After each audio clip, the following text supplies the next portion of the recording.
तो चैप्टर 9 से, कैंटो 1 और चैप्टर 9 से आज लेंगे। लेकिन कल चैप्टर 8 में हमने देखा कि किस तरह से परीक्षित के गर्भ में ही रक्षा की भगवान ने, और कुंती महारानी ने बहुत सुंदर स्तुतियों से भगवान की बहुत सुंदर सुंदर स्तुतियां, प्रार्थनाएं गाई।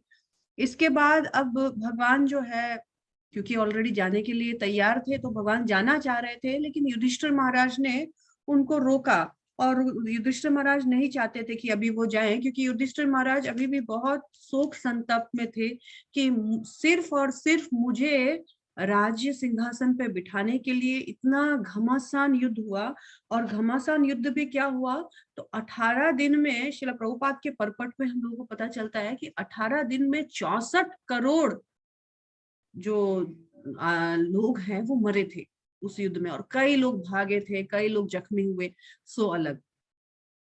तो हमने देखा कि युधिष्ठिर महाराज बहुत दुखी थे कि कैसे मैं ऐसा घिनौना कार्य कर सकता हूँ, और इतना पापपूर्ण कार्य मैंने किया, इससे इसका कैसे निवारण होगा। और हम आगे 46 8वें अध्याय का 46 नंबर श्लोका में देखते हैं कि व्यास आदि बहुत सारे ऋषि मुनियों ने युधिष्ठिर महाराज को समझाने का, उनको उनको ढांढस बंधाने का प्रयास किया, यहाँ तक कि साक्षात कृष्ण भी। तो श्लोका में आता है, कृष्ण अद्भुत कर्मणा, जो अद्भुत कर्म करने वाले भगवान श्री कृष्ण है, उन्होंने भी इनको समझाया था युधिष्ठिर को। लेकिन युधिष्ठिर समझ ही नहीं रहे हैं। अरे, भगवान से भी नहीं समझ रहे हैं, कृष्ण से भी नहीं समझ रहे हैं, ऐसा क्यों? तो बहुत सुंदर तात्पर्य है प्रभुपाद का, जिसमें लास्ट के पैराग्राफ्स में बताया गया है कि भगवान उनके हृदय में विराजमान थे। भगवान चाहते थे कि ना कि व्यासदेव, ना कोई अन्य, ना ही वो उनसे समझे। राजा युधिष्ठिर के परमात्मा रूप में उन्होंने राजा को व्यास तथा स्वयं एवं अन्य शब्दों से आश्वस्त नहीं होने दिया। भगवान ने उनको ऐसी उनकी मति फेरी कि उनको किसी से समझने नहीं दिया, क्योंकि वे चाहते थे कि राजा मरणासन भीष्मदेव से उपदेश ग्रहण करे, जो भगवान के महान भक्त थे। भगवान चाहते थे कि अपने अंतिम समय में महान योद्धा भीष्मदेव उनका साक्षात दर्शन करे, और उस समय सिंहासन रूढ़ अपने पुत्र राजा युधिष्ठिर आदि को देखकर, क्योंकि पहले, इससे पहले अभी तक महाराज के रूप में भीष्मदेव नहीं देखे थे, तो ये चाहते थे कि सब कोई जाए और भीष्मदेव मरने से पहले पहले इसको भी महाराज के रूप में देखें। तो इस तरह वह शांति पूर्वक मृत्यु को प्राप्त हो सके। भीष्मदेव पांडवों के विरुद्ध युद्ध करने के कारण तनिक भी प्रसन्न न थे, क्योंकि सारे पांडव उनके पितृवहीन पुत्र ही थे। लेकिन क्षत्रिय होने लेकिन सॉरी, कहाँ गया लाइन, लेकिन क्षत्रिय लोग अत्यंत क्रूर होते हैं, अतः उन्हें दुर्योधन का पक्ष ग्रहण करना पड़ा, क्योंकि वे उसी के राज्य के द्वारा पल रहे थे। भीष्म पितामह भी बाउंड थे दुर्योधन के साथ युद्ध, दुर्योधन के संग और पांडवों के विपक्ष युद्ध करने के लिए। इसके अतिरिक्त भगवान की इच्छा थी कि राजा युधिष्ठिर भीष्मदेव के वचनों से संतावना पाए, जिससे दुनिया देख सके कि भीष्मदेव ज्ञान में सबसे बड़े चढ़े हैं। तो अपने भगवान हमेशा अपने भक्तों का, जो बोलते हैं ना, यशवर्धन, ग्लोरिफिकेशन बढ़ाना चाहते हैं। इसलिए भगवान ने इस तरह से युधिष्ठिर की मति फेरी कि युधिष्ठिर का शोक जा ही नहीं रहा है। यहाँ तक कि व्यासदेव ने समझा दिया, यहाँ तक कृष्ण ने समझा दिया, फिर भी वो शोकाकुल हो रखे हैं। अब कृष्ण ने निश्चय किया कि हम सब भीष्म पितामह के पास जाते हैं। वो एक एक्सपीरियंस्ड योद्धा है, उनसे हम समझते हैं कि ये जो राजपाट है, राजनीति है, ये कैसे क्या है। तो यहाँ हमने देखा कि इस तरह से सब कोई भीष्म पितामह यहाँ पर उनको समझाने के बाद भी वो समझ नहीं पाए। अब क्या हुआ, अब हम जाते हैं चैप्टर नंबर 9 में। चैप्टर नंबर 9 में हम लोगों को पता चला कि कृष्ण सब कोई जो है कुरुक्षेत्र की युद्धस्थली में गए, जहां भीष्मदेव पड़े हुए थे। और इस तरह से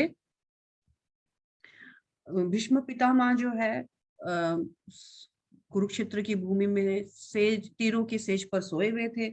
और भीष्म पितामह ने देखा कि किस प्रकार से महाराज युधिष्ठिर, क्योंकि महाराज के रूप में उनको देखने के लिए वो भी तरस रहे थे, महाराज युधिष्ठिर, कृष्ण और उनके भाई व्यासदेव, दौम्य ऋषि, इन सब से घिरे हुए, एक साथ घिर कर बहुत ग्लोरियस वे में आ रहे हैं उनसे मिलने के लिए। और सबने देखकर भीष्म पितामह को प्रणाम किया। लेकिन उसी वक्त जब कृष्ण आ रहे थे तो अन्य और बहुत सारे जो महान आत्माएं वहां उपस्थित हुई थी, क्योंकि सबको मालूम था जहाँ कृष्ण है, जहाँ भीष्म देव है, जहाँ युधिष्ठिर धर्मराज युधिष्ठिर है, जरूर कुछ बहुत इंपॉर्टेंट वार्तालाप होने वाला है। तो कई बड़े बड़े महान आत्माएं भीष्म पितामह को देखने मिलने के लिए वहां पर उपस्थित हुए, जैसे कि नारद मुनि स्वयं, भरद्वाज ऋषि, परशुराम, वशिष्ठ मुनि, गौतम ऋषि, यहाँ तक कि सुखदेव गोस्वामी के बारे में भी लिखा गया है कि सुखदेव गोस्वामी भी वहां पर उपस्थित हुए थे। और इस तरह से सभी अपने अपने शिष्यों के साथ वहां जमा हुए, वहां पे मिले उस पवित्र स्थान पे। भीष्म पितामह ने सबको देश काल पात्र के हिसाब से सबको प्रणाम किया, और सबको प्रणाम करके, क्योंकि भीष्म पितामह उस वक्त खड़े होकर के पर्सनली सबको ग्रीट नहीं कर पा रहे थे, फिजिकली उनका उस वक्त वैसा कंडीशन नहीं था, इसलिए उन्होंने सबको समय, परिस्थिति और स्थान के अनुसार सबको अपना बहुत सुंदर स्वीट वर्ड्स जिस बोलते हैं मीठे वचनों के साथ सबका आवाहन किया और नमन किया सबको, और कृष्ण का उन्होंने मन ही मन पूजा किया।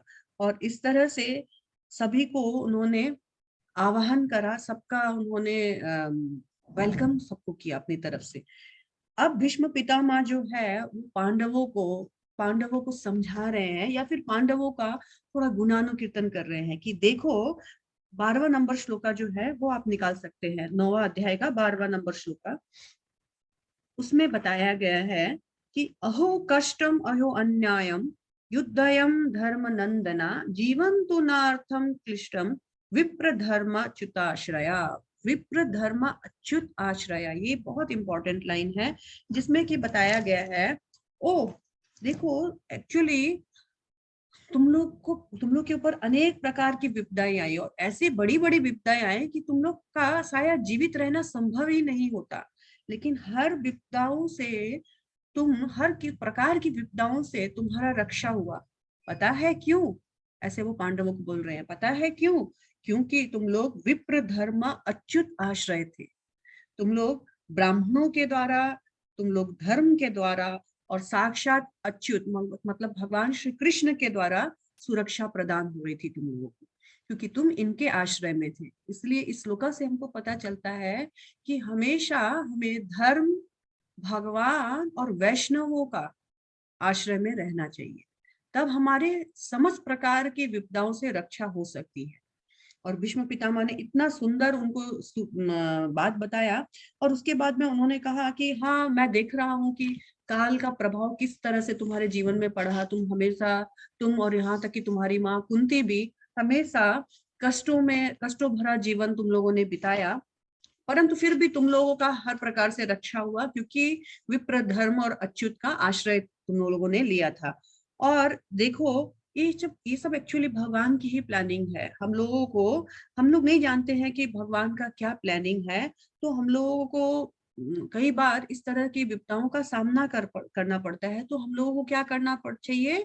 तो सिंस हम नहीं जानते हैं कि भगवान का आगे क्या प्लानिंग है मेरे लिए, तो हम लोगों को उनकी प्लानिंग को एक्सेप्ट कर लेना चाहिए, और उसके बाद जैसा वो हमसे करवा रहे हैं उस कार्य को एग्जीक्यूट करने के लिए तैयार रहना चाहिए। देयरफॉर 17 नंबर श्लोका में हम देख सकते हैं, यहाँ पर बताया गया कि क्योंकि हम भगवान का प्लानिंग नहीं जानते हैं, अतएव हे भरतवंश में श्रेष्ठ युधिष्ठिर, मैं मानता हूं कि ये सब भगवान की योजना के अंतर्गत है। तुम भगवान की अचिंत्य योजना को स्वीकार करो, एक्सेप्ट करना सीखो। हमारे लिए ये लेसन है। हमारे जीवन में जो भी होता है उस एक्सेप्टेंस आना चाहिए हमको, और उसका पालन करो। एक्सेप्टेंस के साथ साथ हमको एग्जीक्यूशन भी आना चाहिए। भगवान हमसे इस वक्त क्या चाहते हैं? अब तुम नियुक्त शासनाध्यक्ष हो, अतएव हे प्रभु, अब तुम्हें इस अनाथ प्रजा का पालन करना चाहिए। और अभी हरे कृष्णा, सुन पा रहे हैं आप लोग? हाँ हाँ, हाँ तो जी, सुन पा अभी रही क्या बताया है कि इसलिए तुम लोगों को क्या करना चाहिए, अब तुम्हारी प्रजा का पालन में दिमाग लगाओ। ये जो जो दुख और ये जो शोक है, ये तुम लोगों को शोभा नहीं देता है। और इस तरह से बताने के बाद उन्होंने, भीष्म पितामह ने भगवान का बहुत सुंदर स्तुति किया। उधर हमने देखा 8वें नंबर चैप्टर में कुंती महारानी बहुत सुंदर स्तुति कर रही है। 9वें चैप्टर में हम देख रहे हैं पूरा 18 से लेकर 24 नंबर श्लोका तक भगवान की स्तुति चल रही है, जिसमें 18 नंबर जो श्लोका का स्तुति है वो हम लोग लेते हैं। भीष्म पितामह बता रहे हैं ये जो कृष्ण है ना, एशवे भगवान साक्षात आदो नारायण पुमाना, ये जो जो कृष्ण है ना, ये साक्षात भगवान है, लेकिन मोहयन्माया लोकाम गुणश्चरन्ति विष्णुसु, लेकिन ये अपनी माया के द्वारा लोगों को भ्रमित कर रखे हैं, और इस वृष्णि वंश में हम जैसे साधारण लोग के जैसे घूम रहे हैं। इन्हें तुम लोग साधारण मत समझ लेना, ये तो साक्षात भगवान है। बस मायावश ये ऐसे दिखा रहे हैं कि ये साधारण एक वृष्णिवंशी है, लेकिन ये साक्षात भगवान हरि है। उन्होंने पहले ही इस प्रेयर में क्लियर कर दिया कि ये कोई नहीं है। और 19वें नंबर जो प्रार्थना है उसमें उन्होंने बताया, हे राजन, शिवजी, देवऋषि नारद तथा भगवान के अवतार कपिल आदि ये सब महाजनों के नाम है। ये सभी प्रत्यक्ष संपर्क द्वारा भगवान की महिमा के विषय में अत्यंत गोपनीय जानकारी रखते हैं। आपको अगर जानना है भगवान के बारे में, इनकी शरण लीजिए। हम और आप तो अज्ञानतावश इनको जान नहीं पाते हैं। और फिर भगवान के बारे में बहुत सुंदर स्तुति करने के बाद 23वां नंबर श्लोका जो है इसका, उसमें भीष्म पितामह जो है भक्ति का भी गुणगान गाते हैं। जो भगवान भक्ति तथा चिंतन से एवं पवित्र नाम के कीर्तन से भक्तों के मन में प्रकट होते हैं, वे उन्हें उनके भौतिक शरीर को छोड़ते समय सकाम कर्मों के बंधन से मुक्त कर देते हैं।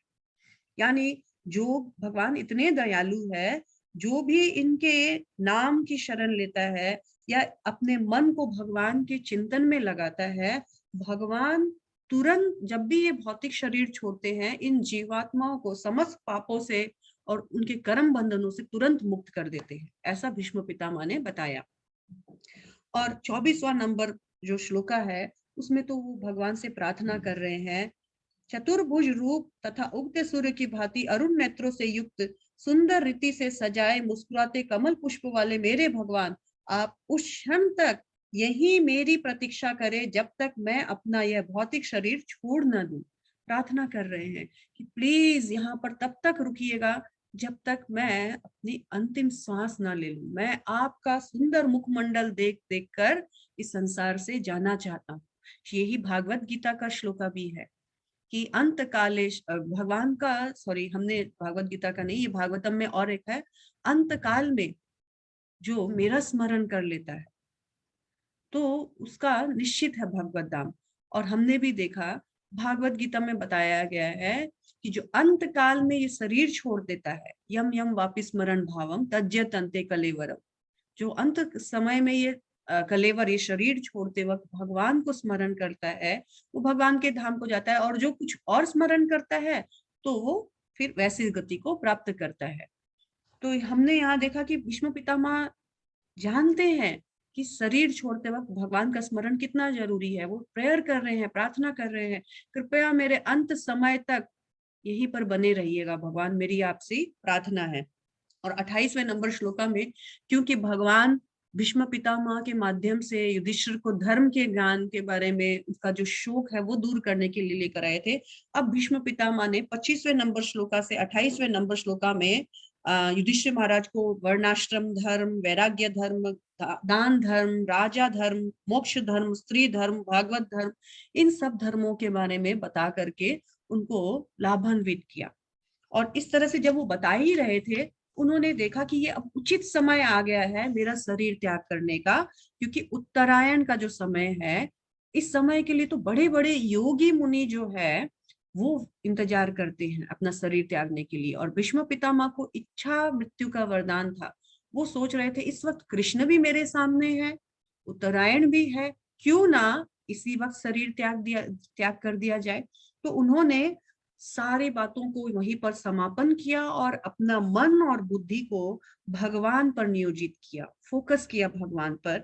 और इस तरह से उन्होंने पूरा मन और बुद्धि सब कुछ भगवान पर नियोजित कर दिया। और फिर वो प्रार्थना कर रहे हैं भगवान से।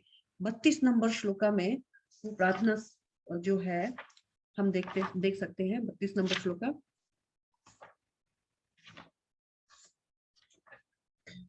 भीष्मदेव ने कहा, अभी तक मैं जो सोचता, जो अनुभव करता तथा जो चाहता, ये actually thinking, willing and accepting, ये माइंड का काम होता है ना, अपने मन के बारे में बोल रहे हैं कि अब तक मैंने अपने मन से जो भी कुछ सोचा, अनुभव किया या चाहता था, वह विभिन्न विषयों तथा वृत्तियों के अधीन था, किंतु उसे अब मैं परम शक्तिमान भगवान कृष्ण में लगाता हूँ। यानी मैं अपना मन का 3 काम होता है, थिंकिंग, विलिंग एंड फीलिंग। ये तीनों को अब मैं भगवान श्री कृष्ण में पूर्ण रूप से लगाता हूँ। वे सदैव आत्मतुष्ट रहने वाले हैं, किंतु कभी कभी भक्तों के नेता होने के कारण इस भौतिक जगत में अवतरित होकर दिव्य आनंद लाभ उठाते हैं, यद्यपि ये सारा भौतिक जगत उन्हीं के द्वारा संचालित है। ऐसे भगवान पर मैं अपने मन को नियोजित करना चाहता हूँ। 23वां नंबर श्लोका में बोल रहे हैं कि मैं चाहता हूँ कि मेरा जो मन है वो विजय सखा भगवान का एक नाम है। विजय सखा माने अर्जुन का जो सखा है, उसमें रति उत्पन्न कर ले, इंटरेस्ट डेवलप कर ले। और 34 नंबर श्लोका में वो भगवान का वो रूप याद कर रहे हैं प्रार्थना में, जो उन्होंने युद्ध स्थली में, जब भगवान अपना जो भगवान ने कहा था कि मैं युद्ध नहीं करूंगा, मैं हथियार नहीं उठाऊंगा, लेकिन भगवान ने अपना ये जो कथन है इसको भी फेल्यूर किया था और भीष्म पितामह को वो जो रथ का जो चक्का है उससे मारने का प्रयास किया था।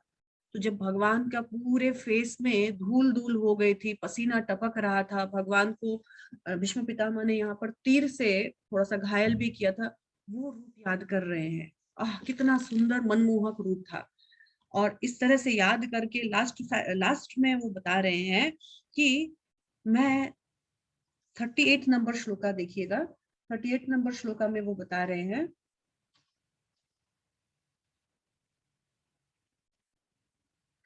जो मोक्ष के दाता है वे भगवान श्री कृष्ण मेरी परम गति हो। मैं ऐसा इच्छा करता हूँ कि वही मेरे लक्ष्य हो, मुझे उनको ही प्राप्त करना है। युद्ध क्षेत्र में मेरे पैने बाणों से बने घावों के कारण क्रुद्ध होकर उन्होंने मेरे ऊपर आक्रमण किया, उनका कवच तितर बितर हो गया और उनका शरीर खून से लपटप हो गया। ऐसे भगवान को मैं प्राप्त करूं।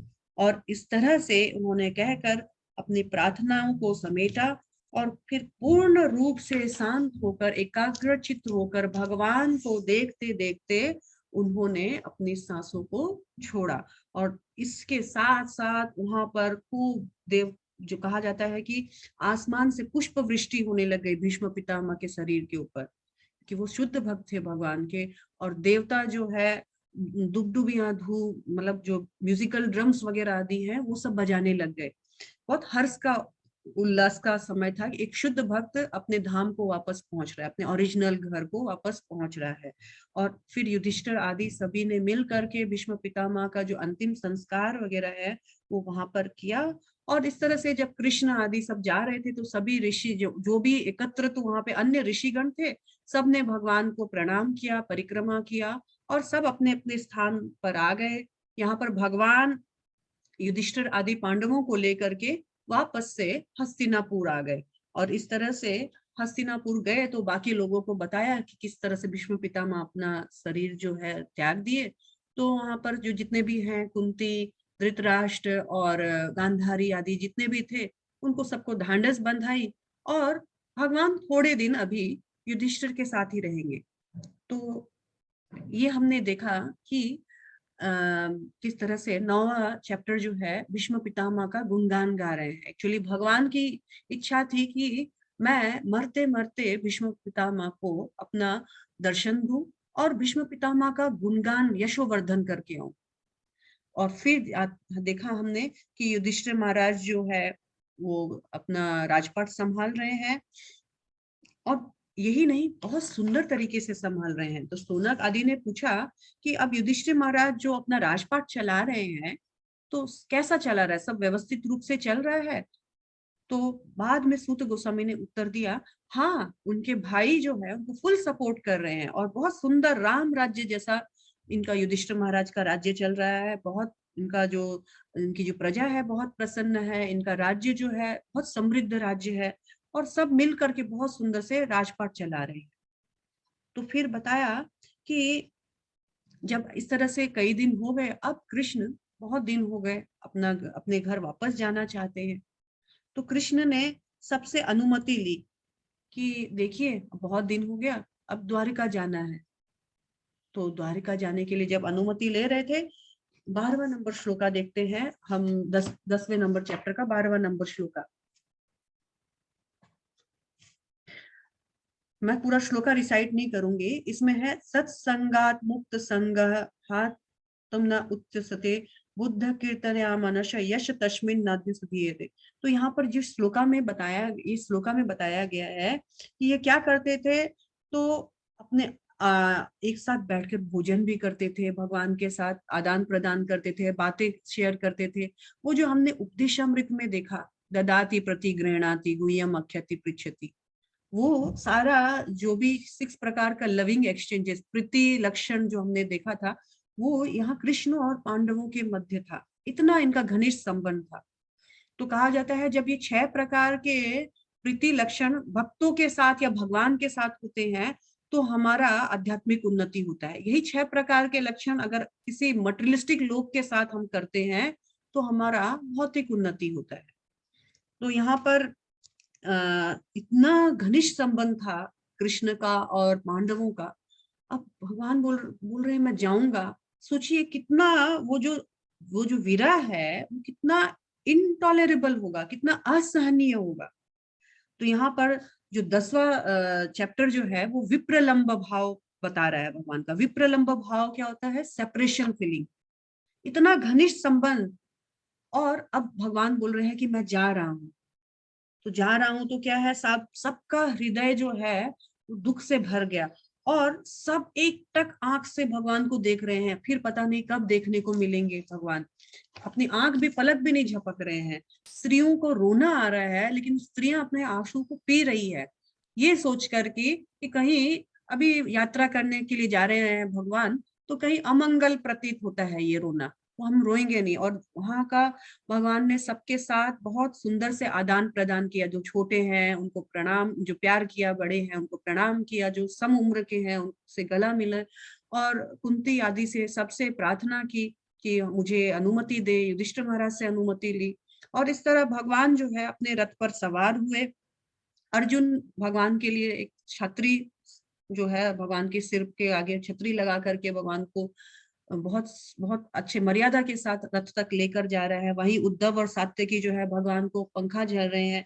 और ब्राह्मण जो है बहुत सुंदर वेद स्तुतियों से भगवान का जो भी निकलने का जो तैयारी है वो कर रहे हैं। यही जो हस्तिनापुर की जो अन्य स्त्रियां हैं, क्योंकि स्त्रियां जो है बहुत पर्दे में रहती थी और मनुष्य जो जेंट्स है उनके साथ थोड़ा सा डिफरेंट डिस्टेंस मेंटेन करती थी। तो ये सब छत पर गई और छत पर जाकर भगवान को एक टक निहार रही है और आपस में भगवान का गुणगान गा रही है। और ये जो स्त्रियां भगवान का गुणगान गा रही है ये वेदों की स्तुतियों से भी बहुत ज्यादा सुंदर लग रहा है कि भगवान का जो गुणगान है वो अपने एक्सपीरियंस से गा रही है और उस गुणगान में वो स्वीकार कर रही है कि यही आदि पुरुष भगवान है। और साथ में द्वारका के बारे में बता रही है कि कितना ये द्वारका जो है ना, ये तो स्वर्ग या वैकुंठ से भी बढ़कर है, क्योंकि इस द्वारका में साक्षात भगवान रहते हैं। और द्वारका वासियों को देखो, जब तक भगवान का दर्शन कर सकते हैं। तो यही नहीं, उनकी पत्नियों को देखो, कितनी सौभाग्यशाली है, भगवान की सेवा कर पा रही है, सभी समय भगवान के साथ रह पा रही है। ओह, ये सब कितने धन्यवान है। इस तरह आपस में बातें कर रही है, भगवान को निहार रही है। और भगवान जो है अब द्वारका के लिए प्रस्थान हो रहे हैं। युधिष्ठिर महाराज कुछ दूर तक गए भगवान को पहुंचाने के लिए और फिर फुल सिक्योरिटी के साथ, फुल सम्मान के साथ भगवान द्वारका के लिए रवाना हुए। इधर भगवान सबको दुखी कर रहे हैं हस्तिनापुर छोड़ करके। उधर द्वारका वासी जो है हर्ष और उल्लास के साथ इंतजार कर रहे हैं, अब भगवान पहुंचने वाले हैं, तब भगवान पहुंचने वाले हैं। इधर विप्रलंब भाव हो रहा है और उधर वहां सेपरेशन भाव था, यहाँ यूनियन भाव है, संभोग भाव। मिलेंगे, बहुत दिन के बाद भगवान से मिलेंगे। सो अभी क्या है, जैसे ही भगवान द्वारिका के बाउंड्री में पहुंचे, हम चैप्टर नंबर 11 में आ गए हैं। जैसे ही भगवान द्वारिका के बाउंड्री में पहुंचे, पहुंचने से पहले उन्होंने अपने शंख, अपना जो जो दिव्य शंख है वो बजाकर घोषणा की, मैं आ गया हूँ, ऐसा घोषणा की। और जैसे ही भगवान का दिव्य शंख सुना, द्वारका वासी गदगद हो गए। जैसी अवस्था में थे वैसी अवस्था में वो घर छोड़कर भाग गए और भगवान को वेलकम करने के लिए निकल गए। और बहुत सुंदर तरीके से उन्होंने वेलकम किया। 7वां नंबर जो श्लोका है, 11वां नंबर चैप्टर का 7वां नंबर जो श्लोका है वो देखते हैं थोड़ा।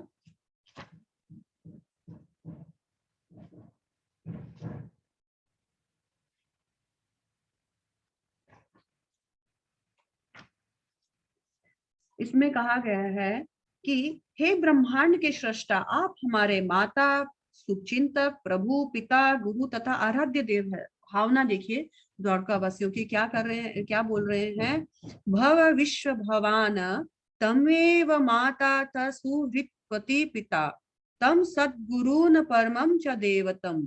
आप ही सब कुछ हो हमारे, आप आपके चरण चिन्हों के पर चलते हुए सभी इस प्रकार से हम सफल हुए हैं। अतएव हमारी प्रार्थना है कि आप हमें अपनी कृपा का आशीर्वाद देते रहें। अब हमको छोड़ छोड़ के मत जाया कीजिए, कभी आप यहाँ चले जाते हैं, कभी वहां चले जाते हैं, प्लीज मत जाइए। आप ही हमारे सब कुछ है। तमेव माता पिता तमेव, तमेव बंधु च सखा तमेव, सब कुछ आप ही हो। और आपका दर्शन पाकर हम धन्य हो गए हैं। इस तरह से वो भगवान का स्वागत कर रहे हैं। और भगवान जैसे जैसे अपनी नगरी में घुस रहे हैं, देख रहे हैं नगरी बहुत सुंदर से सजाई गई है, और नदियां, नगरी जो है उत्सव हो गई है। स्त्रियों के लिए वो उनका आंख भी नेत्र उत्सव चल रहा है, नेत्र महा उत्सव चल रहा है। एक्चुअली क्या है कि उनको आंख को भी सुख मिल रहा है। और पूरे सब जगह पर केले कदली के आगे पेड़ वगैरह, दिए का आवाहन, सब कुछ बहुत सुंदर तरीके से नगरी को सजाया गया है।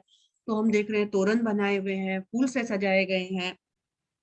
और भगवान जो है जैसे ही अपने महल की ओर बढ़ रहे हैं, तो देखा कि जो उनके माता पिता हैं वो उनको आए हैं वेलकम करने के लिए, उनको गले से लगा रहे हैं। सबने उनका बहुत स्वागत किया और उनका बहुत गुणगान किया। और जैसे भगवान अपने माता पिता से मिलकर फिर अब अपनी पत्नी की ओर जा रहे हैं, पत्नियां एकदम हर्षित, अरे कितने दिन के बाद अपने भगवान का दर्शन हो रहा है। कभी आंखों से उनको स्पर्श करने का कोशिश कर रही है, कभी हृदय से स्पर्श करने का कोशिश कर रही है, कब मिलेंगे भगवान हमको अकेले में, कब हम उनसे बातें कर पाएंगे। इस तरह से बहुत सुंदर तरीके से यहाँ वर्णन किया गया है कि भगवान का जो जो मिलन भाव है, सब मिलने के लिए आतुर थे भगवान से। और इस तरह भगवान जो है सबको प्रसन्न करते हुए अपने द्वारका नगरी में प्रवेश करते हैं, और द्वारिका नगरी में वापस से अपना जो धाम, अपना जो नगर है, उसमें सभी प्रजा और अपने लोगों के साथ भगवान रेसिप्रोकेशन करते हैं। ये दो चैप्टर है कि किस तरह से वो हस्तिनापुर से निकले और किस तरह से वो द्वारका पहुंचे। ये एक्चुअली आउट ऑफ कॉन्टेक्स्ट था, उनके प्रश्नों में नहीं आ रहा था। सौनक आदि जो ऋषि है उनके प्रश्नों पे नहीं आ रहा था।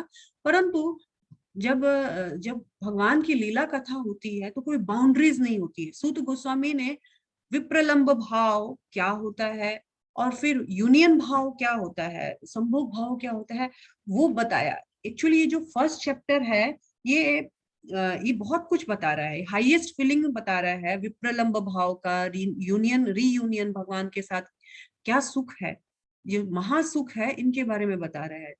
अब सूत गोस्वामी जब ये बता रहे थे तो सोनक आदि उनको टोके बीच में, उनको लगा कि सूत गोस्वामी भाव में चले गए हैं, तो उनको वापस लाया ओरिजिनल पोजीशन में और बोला कि आप कुछ बता रहे थे ना, हे गुरुवर आप कुछ बता रहे थे, आप परीक्षित महाराज के बारे में बता रहे थे, उनके जन्म के बारे में, थोड़ा सा बताइए ना उनके जन्म के बारे में। तो फिर सौनक आदि जब उनको टोके कि महाराज परीक्षित के बारे में और बताइए, तो अब सूत गोस्वामी जो है बता रहे हैं, क्या बता रहे हैं। तो उन्होंने पूछा था, हमको याद है कि उन्होंने पूछा था परीक्षित का जन्म, परीक्षित के कर्म और परीक्षित का जो त्याग, इन तीनों चीजों के बारे में हमको बताइए। तो अब परीक्षित का जन्म कैसे हुआ, किस परिवार में हुआ, कैसा समृद्ध परिवार था, उसका बैकग्राउंड बता रहे हैं। कि देखिए सूत गोस्वामी बता रहे हैं, देखिए युधिष्ठिर महाराज का राजपाट बहुत सुंदर तरीके से चल रहा था। युधिष्ठिर महाराज पूरे पूरे जो विश्व में उनका सम्राट, विश्व के सम्राट थे।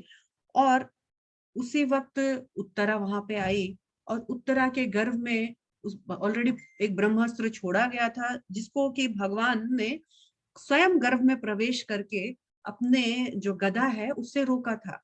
तो ये जो बच्चा है गर्भ में ही उन भगवान का दर्शन किया। तो कैसा दर्शन किया, तो 8वें नंबर श्लोका में, इसी चैप्टर का 8वें नंबर श्लोका में हम देखते हैं 12वां अध्याय का, कि इस दर्शन के बारे में बताया गया है। अंगुष्ठ मात्रम अमलम स्फुरत, कैसा था, तो भगवान का जो दर्शन बहुत सुंदर बताया गया है। और फिर 9वें नंबर श्लोका में बताया गया चतुर्भुज में भगवान थे, और एक भुजा से अपना जो गदा है उससे भगवान परीक्षित महाराज को रक्षा करे थे उस ब्रह्मास्त्र को काउंटरैक्ट करने के लिए। इस तरह जब परीक्षित महाराज भगवान को इस एक्टिविटी में ऐसे अपने माँ के गर्भ में देख रहे थे, अचानक से देखिए वो गायब हो गए भगवान। तो परीक्षित महाराज ढूंढ रहे हैं कहाँ गया वो, जो एक यहाँ पर एक दिव्य पुरुष था वो कहाँ है, लेकिन भगवान फिर और उसको दिखे नहीं। इसी बीच परीक्षित महाराज एक सारा ग्रह नक्षत्र का पोजीशन बहुत अच्छा हुआ, परीक्षित महाराज का जो अनुकूल समय पर जन्म हो गया, और युधिष्ठिर महाराज बहुत प्रसन्न हुए, उनके वंश का चिराग आया है। और उन्होंने जो वहां पर उपस्थित उनके गुरु थे कृपाचार्य और धौम्य ऋषि आदि, उनसे जो जात कर्म वगैरह है वो सब करवाया, खूब दान पुण्य किया उन्होंने प्रसन्नवश। और इस तरह से अब समय आया कि इस बच्चे का कुंडली में क्या है वो जाने जाए। तो ब्राह्मणों ने बताया कि ये बच्चा जो है इसका नाम 16-17 श्लोक नंबर 16-17 देख सकते हैं आप लोग डायरेक्ट।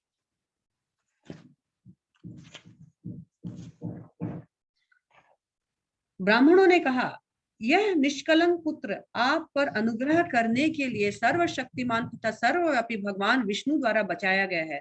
उसे तब बचाया गया जब वह दुर्निर्वर अति देवी अस्त्र द्वारा नष्ट होने ही वाला था। इस कारण यह बालक इस संसार में विष्णुराट यानी भगवान द्वारा रक्षित नाम से विख्यात होगा। हे परम शक्तिशाली भाग्यशाली, इसमें कोई संदेह नहीं है, यह बालक महाभागवत होगा। महाभागवत मतलब भगवान का शुद्ध भक्त, बहुत बड़ा भक्त होगा और समस्त गुणों से संपन्न होगा। फिर इतना जब सुना तो अभी युधिष्ठिर महाराज को थोड़ा सा जिज्ञासा हुआ, क्या ये हमारे वंश का वृद्धि करेगा, हमारे वंश में जैसे बहुत बड़े बड़े महान शूरवीर आए हैं, क्या इन शूरवीर जैसा होगा। तो परीक्षित महाराज युधिष्ठिर महाराज ने पूछा तो उनको बताया गया, हाँ ये अर्जुन जैसा बढ़िया धनुर्धर होगा, ये राम जैसा होगा, ये इच्छाकु जैसा होगा। इस तरह से अलग अलग के साथ कंपेयर करके बताया कि ये कितना महान होगा। और 26 नंबर श्लोका में उन्होंने ऋषि मुनियों ने क्या बताया, तो 26 नंबर श्लोका में बताया, यही नहीं यह बालक ऋषि तुल्य राजाओं का पिता भी होगा। विश्व शांति तथा धर्म के लिए यह मर्यादा तोड़ने वाला तथा उपद्रवकारियों को दंड देने वाला भी होगा। जो कलयुग में जो कली है उसको भी ये दंड देगा। और यही नहीं, ये बालक क्या है, तो ये बालक बलि महाराज के समान होगा। और बहुत गुणगान किया इस बालक का। और 27वें और 28वें नंबर श्लोका में फिर बताया गया, वह ब्राह्मण पुत्र के द्वारा भेजे गए तक्षक नाग से डसने से अपनी मृत्यु होने की बात सुनकर समस्त भौतिक आसक्ति से अपने आप को मुक्त करके भगवान को आत्मसमर्पण करके उनकी शरण ग्रहण करेगा। ये बच्चा जो है ये भागवत शरण, भगवान शरण ग्रहण करेगा। और फिर इस तरह से उन्होंने कहा कि 28वें नंबर श्लोका में ये भी बताया कि किस तरह से ये जो है सूत गोस्वामी व्यासदेव के जो पुत्र है सुखदेव गोस्वामी, उनसे आत्मज्ञान के विषय में ये जिज्ञासा करेगा, यानी भागवत सुनेगा और सारी भौतिक आसक्ति का परित्याग कर निर्भय जीवन को प्राप्त करेगा। तो इतना सुंदर जब गुणगान किया तो ऋषि महाराज बहुत संतुष्ट हो गए, अरे ये बच्चा कोई ऑर्डिनरी बच्चा नहीं है। और फिर ब्राह्मणों को खूब धन दान भूमि स्वर्ण आदि देकर सबको विदा किया। और धीरे धीरे परीक्षित महाराज जो है वो बड़े होने लग गए। लेकिन 30वां नंबर श्लोका जो है उसमें बताया गया है कि इस नाम बच्चे का नाम तो उन्होंने विष्णुराट रखा था, लेकिन ये बच्चा जो है संसार में परीक्षित नाम से व्याख्यात होगा। क्यों परीक्षित नाम से व्याख्यात होगा, इस तरह यह पुत्र संसार में परीक्षित यानी परीक्षक नाम से विख्यात होगा, क्योंकि यह उस व्यक्ति की खोज करने के लिए सारे मनुष्य का परीक्षण करेगा जिसने उसे अपने जन्म के पूर्व अपनी माँ के गर्भ में देखा था। इस तरह यह निरंतर उस भगवान का चिंतन करता रहेगा। क्यों परीक्षित नाम पड़ा, क्योंकि वो परीक्षा करेगा, जिसको मैंने माँ के गर्भ में देखा ये व्यक्ति वो है क्या, ये व्यक्ति वो है क्या, दिन भर वो भगवान के उस रूप का चिंतन कर रहा है। तो यद्यपि इसका नाम विष्णुराट रखा गया है, लेकिन ये विश्व में परीक्षित के नाम से विख्यात होगा। और क्योंकि इसके मन में निरंतर भगवान का वह रूप छपा हुआ है और उस सबके अंदर उस रूप को ढूंढ रहा है, वो 24/7 कृष्ण भावनामृत रहेगा, कृष्ण के बारे में विचार मग्न रहेगा। इस तरह बच्चा धीरे धीरे बड़ा होने लग गया।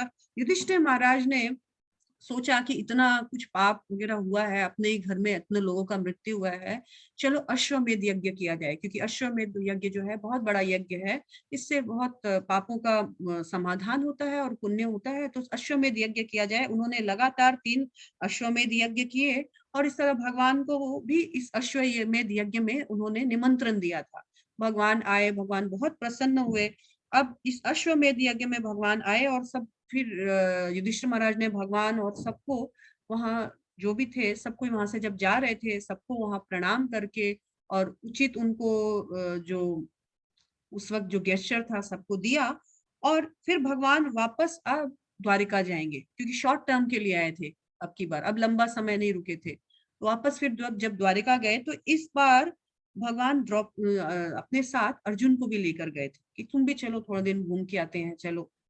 तो फिर अर्जुन भी घूमने के लिए छुट्टी में गया और साथ साथ में भगवान गए और द्वारिका पहुंच गए। यहाँ पर ये चैप्टर खत्म हो गया और अब हम आ रहे हैं 13वां नंबर चैप्टर में। भगवान अर्जुन के सहित द्वारिका चले गए। अब युधिष्ठिर महाराज अपना राज्य ठीक से चला रहे हैं, परीक्षित भी धीरे धीरे बड़ा हो रहा है। अब वो सीन आ रहा है, हमने देख लिया कि परीक्षित का जन्म हो गया, अब परीक्षित राजा कैसे बना, ये सीन अब पूछा ना कि भाई इनका एक्टिविटीज के बारे में भी बताइए।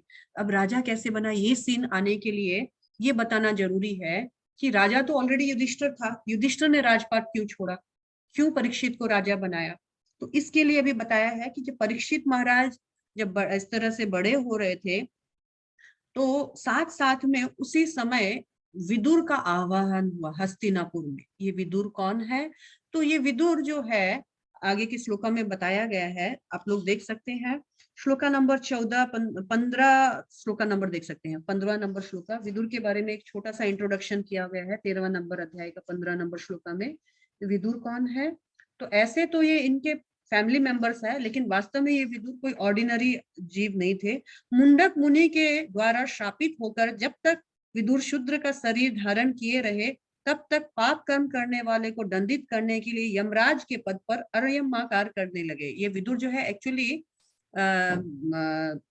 यमराज थे, लेकिन मुंडक मुनि के द्वारा शापित होने के कारण अभी इनको यमराज का पोजीशन छोड़ना पड़ा और 100 वर्षों तक शूद्र का पुत्र के रूप में यहाँ पर जन्म लेना पड़ा। अपना राज्य वापस पाकर तथा ऐसे पुत्र को जन्म देकर जो उनके परिवार का प्रशासक परंपरा को आगे चलाने में पटु था, महाराज युधिष्ठिर ने, अच्छा सॉरी, तो यहाँ पर हमने देखा कि युधिष्ठिर महाराज कुछ कोई ऑर्डिनरी लोग आदमी नहीं थे, तो साक्षात यमराज थे जो कि यहाँ पर अभी 100 वर्षों तक शूद्र के पुत्र के रूप में जन्म लेने के लिए यहाँ पर भेजे गए हैं और ये इनके ही परिवार के मेंबर हैं। ये देखा जाए तो युधिष्ठिर महाराज के चाचा है। तो ये एक्चुअली दुर्योधन के द्वारा इनको बहुत ज्यादा अपमान मिला था और इनको शूद्र के पुत्र के रूप में उनको भरी सभा में इनको गाली दी गई थी। तो एक्चुअली इनको गाली नहीं दी थी, इनकी माँ को गाली दी गई थी। इन्होंने तुरंत अपना तीर धनुष वहां पर छोड़ा और हस्तिनापुर को छोड़ दिया वहीं पर उसी समय और तीर्थ यात्रा के लिए निकल गए थे। पूरा जो युद्ध हुआ उसमें ये बिल्कुल नहीं थे, युद्ध वगैरह सब हो गया, सब कुछ ओवर हो गया। अभी ये वापस हस्तिनापुर आए हैं, क्या लेने आए हैं, एक्चुअली ये तो तीर्थ यात्रा में चले गए थे, ये कुछ लेने नहीं आए थे, ये उद्धार करने आए। संत महात्मा कुछ लेने नहीं आते हैं किसी के द्वार पे, ये उद्धार के लिए आते हैं। तो विदुर जब हस्तिनापुर वापस आए, सबने देखा अरे विदुर आए हैं, तो सबने उनका बहुत सुंदर तरीके से सबने वेलकम किया और सबने उनका सबने उनको बहुत प्रणाम आदि सिंहासन आसन दिया, उचित उनका जो उनको खिलाया पिलाया, उनको रेस्ट करने का मौका दिया। और उसके बाद अब युधिष्ठिर महाराज क्योंकि राजा की पोजीशन में है, अब युधिष्ठिर महाराज जो है उनको आवाहन कर रहे हैं, उनसे बातचीत कर रहे हैं कि अब भरपूर रेस्ट वेस्ट हो गया, अब बात किया जाए, बहुत दिन के बाद चाचा जी आए हैं घर पे। तो युधिष्ठिर महाराज ने विदुर से कहा, 8वां नंबर श्लोका देखिएगा।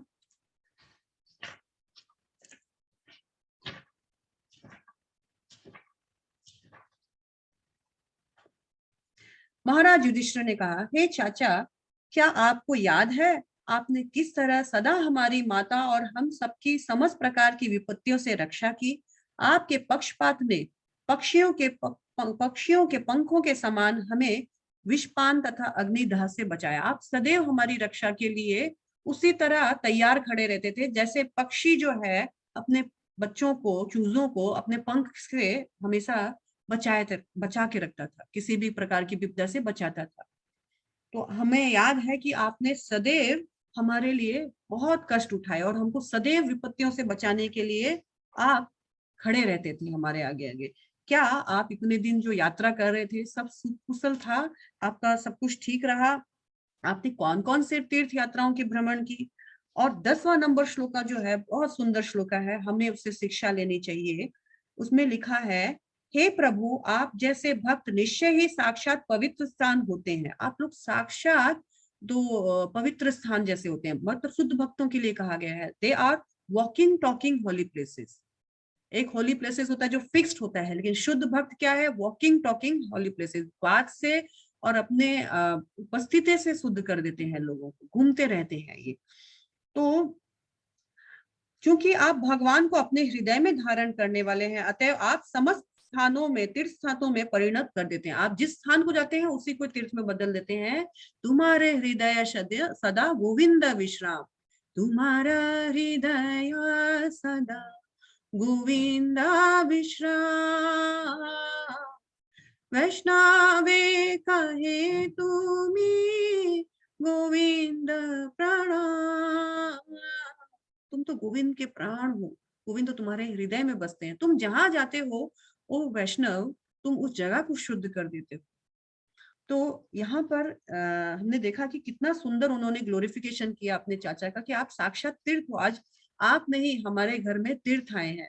हमारे घर में कोई संत महात्मा आते हैं तो हम लोग सोचते हैं मांगने आ गए। सुधिष्ठिर का भाव देखिए, धर्मराज है ना, वो बोल रहे हैं कि आप एक्चुअली हमारे घर को पवित्र करने के लिए आए हैं, वॉकिंग टॉकिंग तीर्थ है आप तो।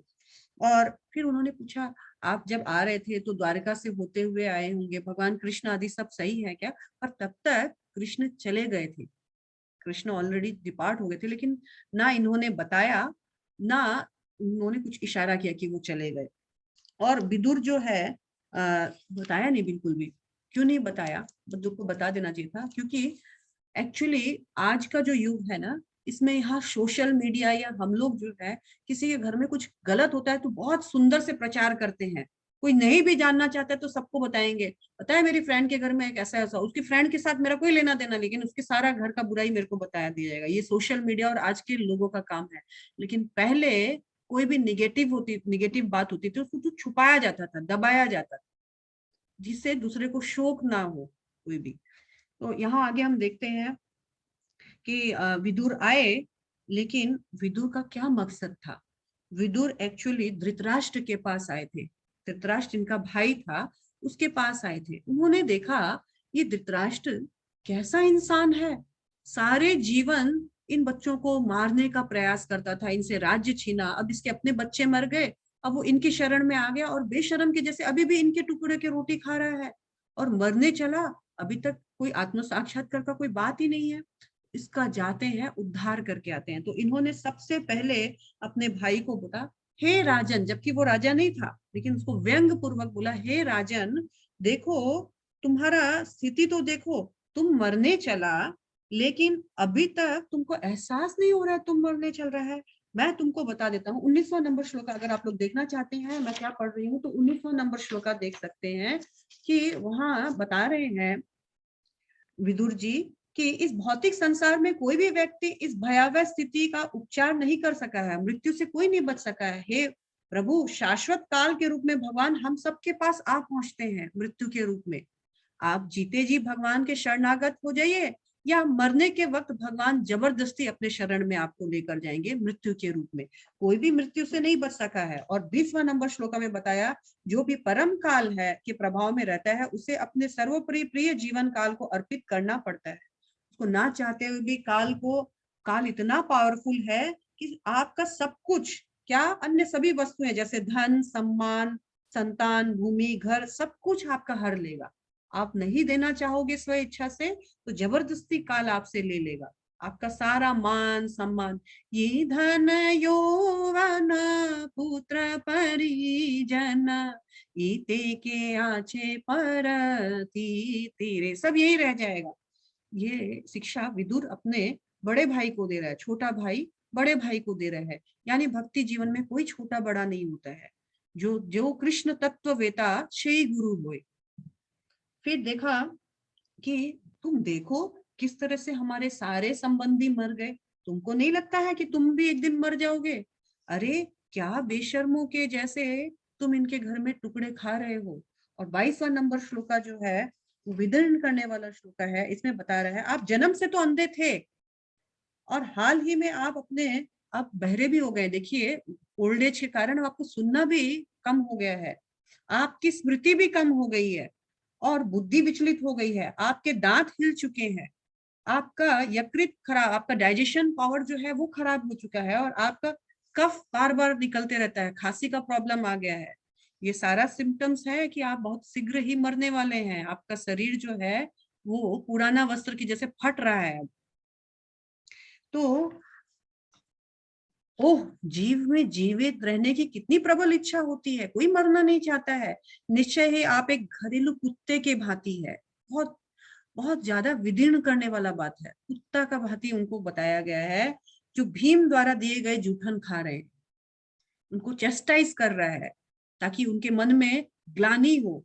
और फिर क्या बताया गया, जिन लोगों को आपने अग्नि लगाकर विष देकर मारना चाहा, उन्हीं के दान पर आपको जीवित रहने और गिरा हुआ जीवन बिताने की क्या आवश्यकता है? कोई आवश्यकता नहीं है।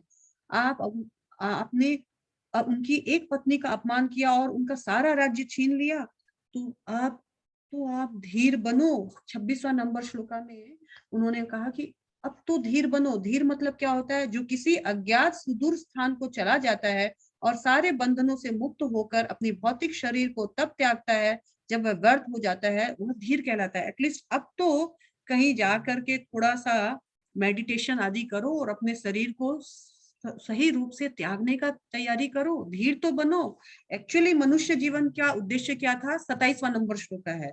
जो व्यक्ति अपने आप या दूसरे को समझाने सॉरी जो व्यक्ति अपने आप या दूसरे के समझाने से जाग जाता है और इस भौतिक जगत की असत्यता तथा दुखों को समझ लेता है और अपने हृदय के भीतर निवास करने वाले भगवान पर पूर्णतः आश्रित होकर घर त्याग देता है, वह उत्तम कोटि का मनुष्य होता है। उसको नरोत्तम कहा जाता है। नरोत्तम यानी शुद्ध भक्त, जो अब दो या तो खुद ब खुद या तो दूसरे के समझाने से समझ गया कि भगवान कौन है, भगवान के साथ उसका संबंध क्या है।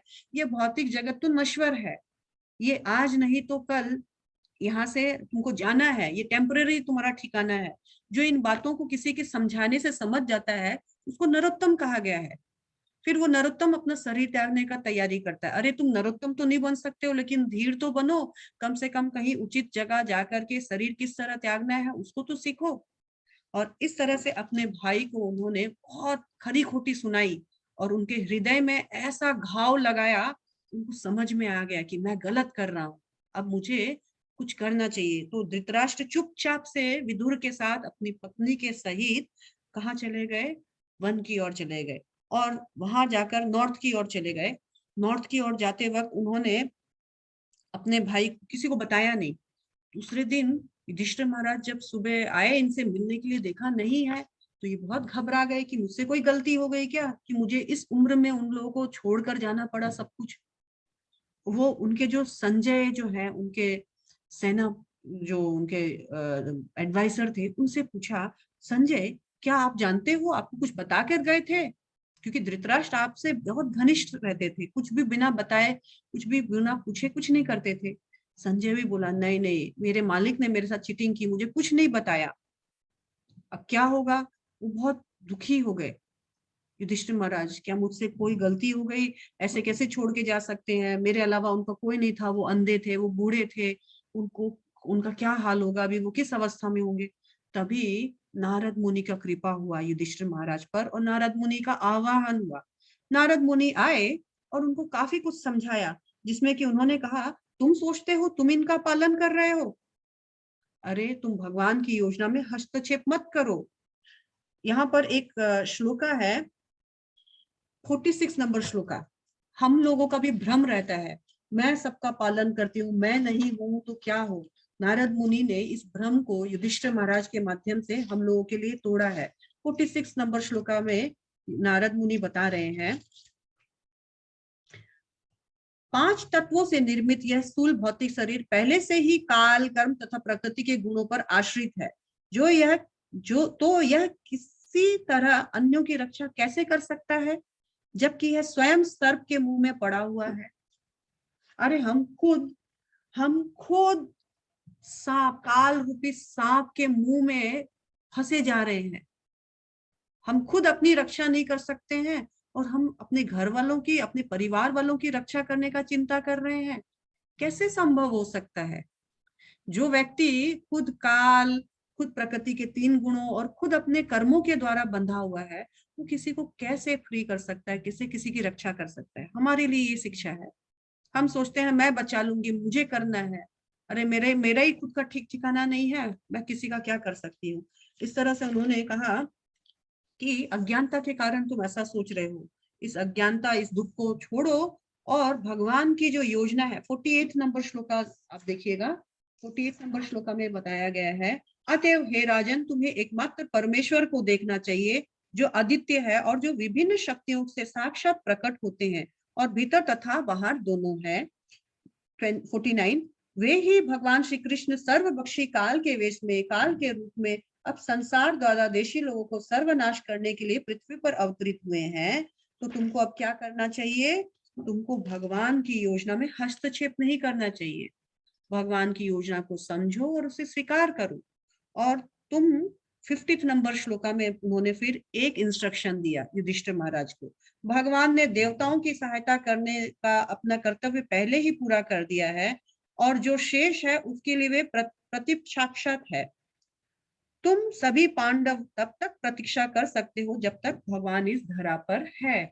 इसमें उन्होंने इशारा किया कि देखो युधिष्ठिर, तुम बोल रहे हो कि मैं अपना चाचा को वापस लेके आऊं, मेरे चाचा क्यों चले गए। एक्चुअली भगवान भी बहुत जल्दी जाने वाले हैं और तुम सभी पांडव भी तब तक ही रहना जब तक भगवान है। जैसे ही भगवान चले जाएंगे तुम लोगों को भी निकलने का तैयारी करना चाहिए। तुम कहाँ उल्टा अपने चाचा को वापस ला रहे हो, अभी तुम्हारा निकलने का समय आ गया है। युधिष्ठिर महाराज को इशारा किया और फिर इस तरह से नारद मुनि ने बताया कि मैं बताता हूँ तुम्हारे चाचा कहाँ गए हैं। तो तुम्हारे चाचा जो है हिमालय पर्वत के आगे तुम्हारा जो विदुर है, विदुर के साथ गए हैं और अपनी गंधारी को अपने साथ लेकर गए हैं। वहां वो अष्टांग योग पद्धति का पालन करेंगे और अष्टांग योग पद्धति का पालन करके खुद को शुद्ध करेंगे। और इस तरह आज के 5 दिन बाद वो अष्टांग योग पद्धति का पालन करते करते अपने ही शरीर से अग्नि ज्वालित करेंगे और अपने शरीर को उसमें राख कर देंगे। और तुम्हारी जो ताई है, जो गांधारी, वो भी उस अग्नि में अपने पति के साथ सती हो जाएगी। और विदुर जो है आगे फिर तीर्थ स्थान में चले जाएंगे। तो तुम भी तब तक ही रहना जब तक भगवान का यहाँ पर है। जब जैसे भगवान चले जाएंगे तब तुमको भी यहाँ से निकलने का तैयारी करना चाहिए। इस तरह भगवान युधिष्ठिर महाराज को नारद मुनि ने सब कुछ समझाया। नारद मुनि को जब बोल रहे थे कि तुम्हारे चाचा जो है हिमालय की ओर गए हैं, तो युधिष्ठिर महाराज के मन में आया कि मैं जाता हूँ उनको बचाने। तो उन्होंने कहा कि नहीं, उनको अष्टांग योग पद्धति करने दो, फिर वो वहां पे अपना शरीर त्यागेंगे। तो युधिष्ठिर महाराज के मन में आया ठीक है, मैं अंतिम संस्कार करके आऊंगा। तो उन्होंने कहा वो भी जरूरी नहीं है, वो खुद ही अपना उस शरीर से जो अग्नि आएगी उससे अपने को जला के भस्म कर देंगे। तुमको कहीं जाने का जरूरत नहीं है, यहीं बैठा रहो, भगवान के जाने की प्रतीक्षा करो, तब तुमको भी निकलना होगा। बस इस तरह करके नारद मुनि चले गए। युधिष्ठिर महाराज का सारा शोक दूर हो गया। अब क्या है, बहुत दिन हो गए। जब अर्जुन गए थे भगवान, तो अर्जुन भी साथ गए थे। अब तक अर्जुन नहीं आया, भगवान का कोई खबर नहीं आया। और इधर 14th चैप्टर में हम लोग आ गए हैं, the disappearance of Lord Shri Krishna, भगवान श्री कृष्ण का यहाँ से अंतर्धान होना। इस चैप्टर में हम लोग आ गए हैं। तो नारद मुनि के बोलने के बाद युधिष्ठिर महाराज को अब सब जगह अशुभ अशुभ लक्षण दिखने लग गए। और इतने दिन हो गए, अर्जुन भी नहीं आए हैं, इनका मन विचलित हो रहा है। ये अपने भाई भीम से बात कर रहे हैं क्या बात है, इतने दिन हो गए अभी तक अर्जुन का कोई खबर नहीं है, अभी तक कृष्ण की कोई खबर नहीं है, और तो और मुझे हर जगह अमंगल के चिन्ह प्रतीक हो रहे हैं। तो मुझे अपने शरीर में, जैसे कि मेरा जो लेफ्ट अंग है वो फड़फड़ा रहा है, जैसे कि ये जो कुत्ते हैं वो रो रहे हैं, तो ये जो सियार है ये रो रहे हैं, चिड़िया, सब भी जितने भी चीज है, पंच महाभूत, ये जो विग्रह है मंदिर में, इन सब का, इन सब में अशुभ अशुभ लक्षण मुझे दिख रहे हैं। पता नहीं क्या अशुभ हो रहा है, ऐसा लग रहा है मानो बहुत कुछ अशुभ घटने वाला है। हालांकि नारद मुनि ने इनको इशारा किया तो इनके मन में कुछ कुछ चल ही रहा था, लेकिन अभी तक एक्सेप्टेंस नहीं आया उनके मन में, वो कि उनको, वो ये मानने के लिए तैयार नहीं है कि भगवान चले गए होंगे क्या। तो क्या करें, जब वो इस तरह से बात कर ही रहे थे, उसी वक्त अर्जुन वहां रिटर्न आ गए, हस्तिनापुर द्वारका से वापस आ गए। अर्जुन को अर्जुन को आकर देख देख आते हुए देखकर देखा कि अर्जुन का जो चेहरे का जो चमक है, जो बल है, जो साहस है, वो पहले जैसा नहीं रहा। अर्जुन बहुत खिन्न सा लग रहा है। तो भगवान, उन्होंने युधिष्ठिर महाराज पूछ रहे हैं क्या हुआ, तुम इतने दिन से आए नहीं, सब ठीक तो है ना, हमारे यदुवंशी, हमारे जो बलराम है, हमारे अन्य द्वारिकावासी सब सही तो है, और तुम इतने खिन्न दिख रहे हो, क्या बात है, क्या तुमको किसी तुम्हारा कोई हेल्थ इश्यूज है, या कोई तुमको डिसरेस्पेक्ट कर दिया, कोई तुमको नेग्लेक्ट कर दिया, या क्या बात है, तुम मुझे बताओ। ऐसे पूछते पूछते लास्ट में वो पूछ रहे हैं, भगवान तो कुशल मंगल है ना, श्री कृष्ण तो कुशल मंगल है। जब ऐसे पूछा तो अर्जुन से अब रहा नहीं गया। तो हम देखते हैं कि ये जो पूरा चैप्टर है, श्लोका नंबर, इसमें 14 नंबर जो चैप्टर है, इसमें कुल 44 नंबर श्लोका है, और इसमें सारी बातें युधिष्ठिर पूछे ही जा रहे हैं, पूछे ही जा रहे हैं, पूछे ही जा रहे हैं, जबकि प्रश्न उनको फाइनली पहले ही पूछ लेना चाहिए था, कृष्ण ठीक है क्या। लेकिन क्या होता है, मन नहीं मानता है। जैसे सपोज करो कोई एक व्यक्ति आकर आपको बोलता है, माता जी आपका मोबाइल ना अभी मैंने देखा टूट गया, नीचे गिर के टूट गया। तो आप बोलेंगे अच्छा टूट गया, ठीक है कोई बात नहीं है, शायद रिपेयरिंग कंडीशन में है, शायद मैं उसको ठीक कर लूंगा, कोई बात नहीं है। नहीं नहीं बहुत बुरे से टूटा है, अरे कोई बात नहीं है, मैकेनिक के पास जाएंगे तो ठीक हो जाएगा। मन एक्सेप्ट नहीं करने के लिए तैयार होता है कि मेरा मोबाइल ठीक ही नहीं होगा। फाइनली जब मैकेनिक बोलता है ना नहीं अब आपका मोबाइल ठीक नहीं हो सकता है, तब मन एक्सेप्ट करता है कि हाँ ठीक है मेरा मोबाइल अब ठीक नहीं होगा। अभी तक ये समझ रहे हैं सारी स्थितियां देखकर, नारद मुनि की बात देखकर, लेकिन एक्सेप्ट नहीं कर रहे हैं।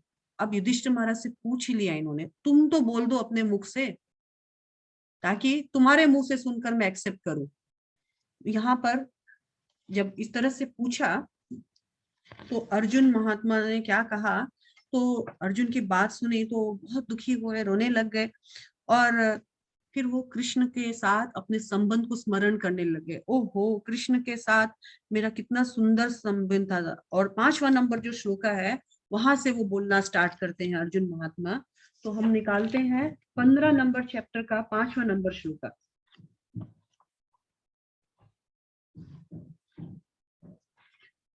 वंचितो अहम महाराज हरिणाम बंधु रूपिणा, ये न मे अप्रतितम अप्रहितम तेजो देव विस्मापनम महत।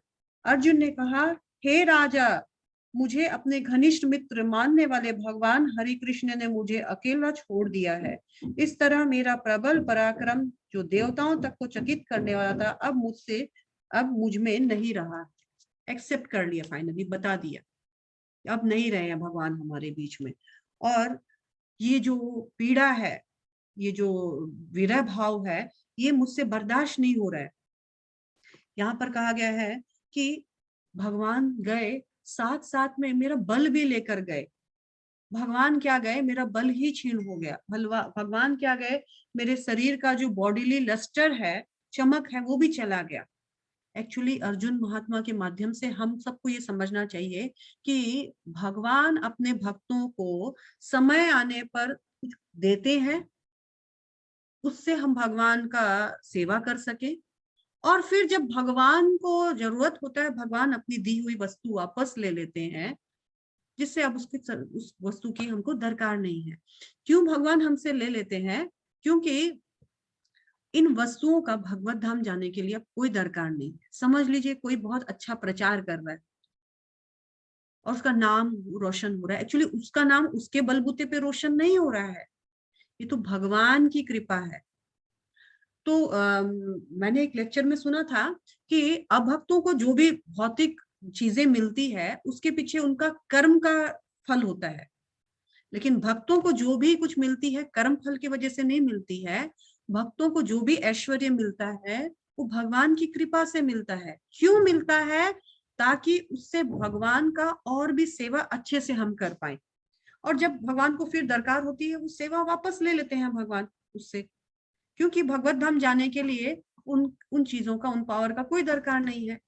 शिला प्रभुपाद बताते हैं, पता है मैं सिर्फ 40 रुपए लेकर निकला था, आज पूरे विश्व में 108 से भी ज्यादा मंदिर है। भगवान ने हमें खूब दिया, खूब दिया, खूब दिया। पता है क्यों दिया? शिला प्रभुपाद ने अपने आप से प्रश्न किया लेक्चर में, पता है क्यों दिया? क्योंकि भगवान ने जो भी दिया उसमें से एक दमड़ी भी मैंने अपनी इंद्र तृप्ति के लिए नहीं लगाया। उन्होंने जो भी दिया मैंने उनकी सेवा में लगाया, इसलिए भगवान ने खूब दिया। और जब भगवान चाहेंगे भगवान ले लेंगे, इसमें कोई बड़ी बात नहीं है। तो कभी भी हमको किसी से भी ईर्ष्या नहीं करनी चाहिए। भगवान ने इसको इतना रूपवती बना दिया, भगवान ने इसको इतना ज्ञानवती बना दिया, भगवान ने इसका इतना फ्रेंड फॉलोइंग बना दिया, भगवान ने इसको इतना सुंदर कुकिंग का कला सिखा दिया। एक्चुअली हम जब भगवान ऐसा किसी को कुछ देते हैं और हम जब उससे द्वेष करने लगते हैं तो हम भगवान से द्वेष करते हैं। ये बहुत गलत बात है, ये नहीं होना चाहिए। इसीलिए भक्तों को एनवियसनेस, ईर्ष्या विहीन होना चाहिए, ईर्ष्या नहीं रखना चाहिए, क्योंकि भक्तों को किसी से अगर ईर्ष्या होती है इसका मतलब वो भगवान से ईर्ष्या कर रहा है। तो ये हमारे लिए बहुत सुंदर लेसन है। और उन्होंने, अर्जुन महात्मा ने गुणगान किया कि आज मेरे पास जो द्रौपदी है वो केवल भगवान की कृपा से है। मैंने इंद्र को एक बार हराया था तो वो भी भगवान की कृपा से, मैंने शिव जी को एक बार हराया था वो भी भगवान की कृपा से। इस तरह से बहुत सारा गुणगान किया और भगवान के साथ जो इंटीमेट, जो उनका जो मोमेंट्स है वो स्मरण कर रहे थे, भगवान की बातों को गा रहे थे, रो रहे थे, इस तरह से भगवान की बात बोल बोल के हर्षित भी हो रहे थे साथ साथ में। और अब अर्जुन महात्मा से ये सब सुन करके युधिष्ठिर महाराज को समय उनका वो याद आ गया, मुझे नारद मुनि ने कहा था जब तक भगवान है तब तक यही रहना, नहीं तो तुम लोग भी निकलने का तैयारी करना। अब मेरा समय आ गया है, मुझे यहाँ से निकलना होगा। तो युधिष्ठिर महाराज ने डिसाइड किया कि अब मुझे भगवत धाम जाने की तैयारी करनी चाहिए। और जैसे ही कुंती महारानी इस प्रकार सुन रही थी, कुंती महारानी ने भी उस वक्त अपना शरीर जो है भगवान को स्मरण करते हुए उनका शरीर उन्होंने छोड़ा। और इस तरह से हमने देखा कि जब भगवान, एक्चुअली जिस दिन भगवान इस धराधाम से चले गए थे उसी दिन कली का प्रवेश हो गया था। लेकिन क्योंकि युधिष्ठिर महाराज अभी अच्छे से राजपाट चला रहे हैं, कलयुग एक्टिव नहीं हो पा रहा था।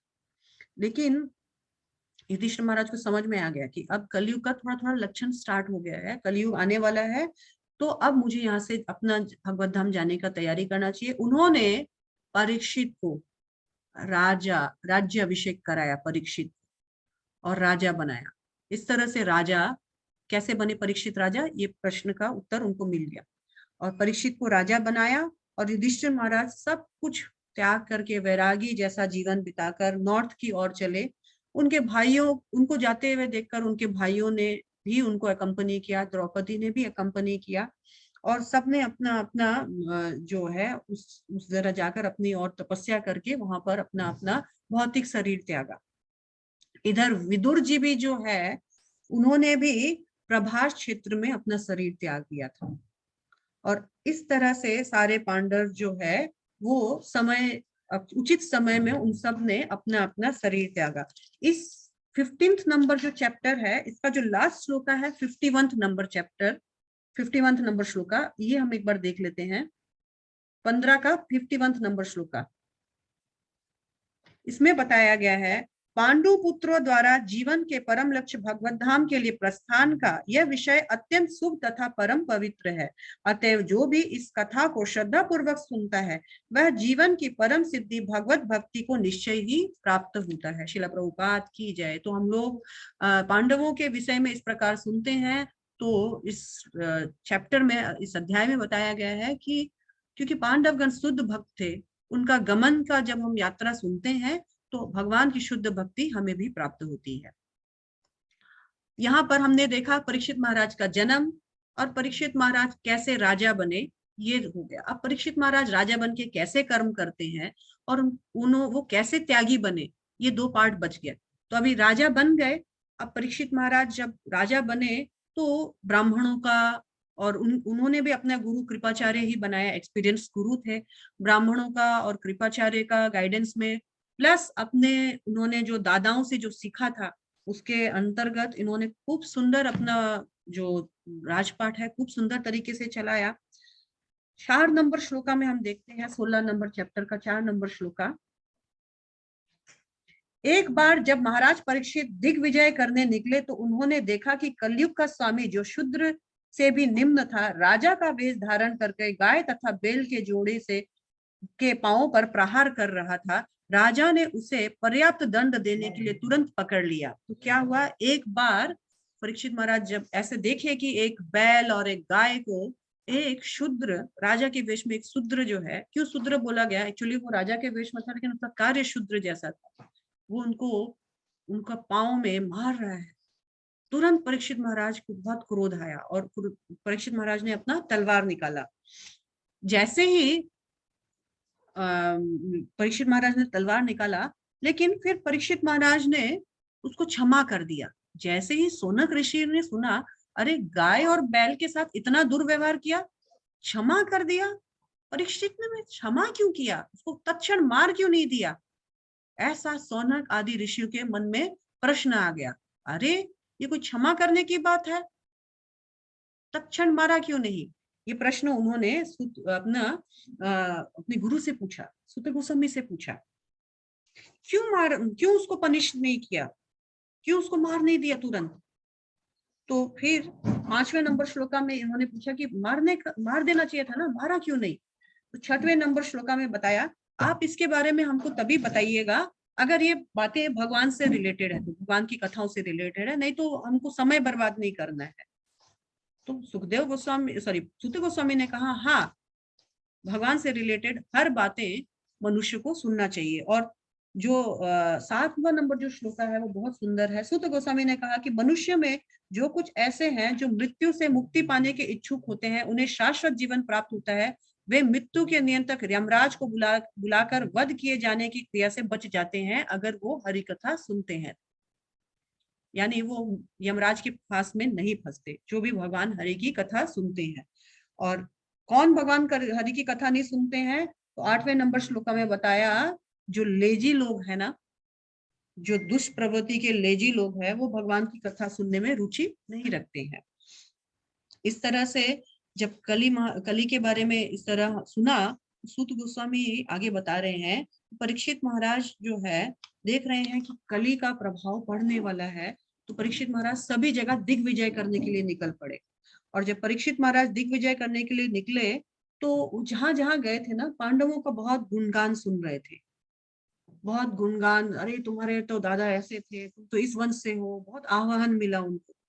परीक्षित महाराज जैसे ही एक नदी के तट पर पहुंचे, उन्होंने देखा कि ये एक शूद्र राजा के भेष में गाय और बैल को टॉर्चर कर रहा है। इससे पहले ऑलरेडी गाय और बैल अकेले थे, दोनों एक दूसरे से बात कर रहे थे। तो जो गाय जो है वो धरती है, धरती जो है गाय के रूप में खड़ी है, और जो बैल है वो धर्मराज के रूप में खड़े हैं।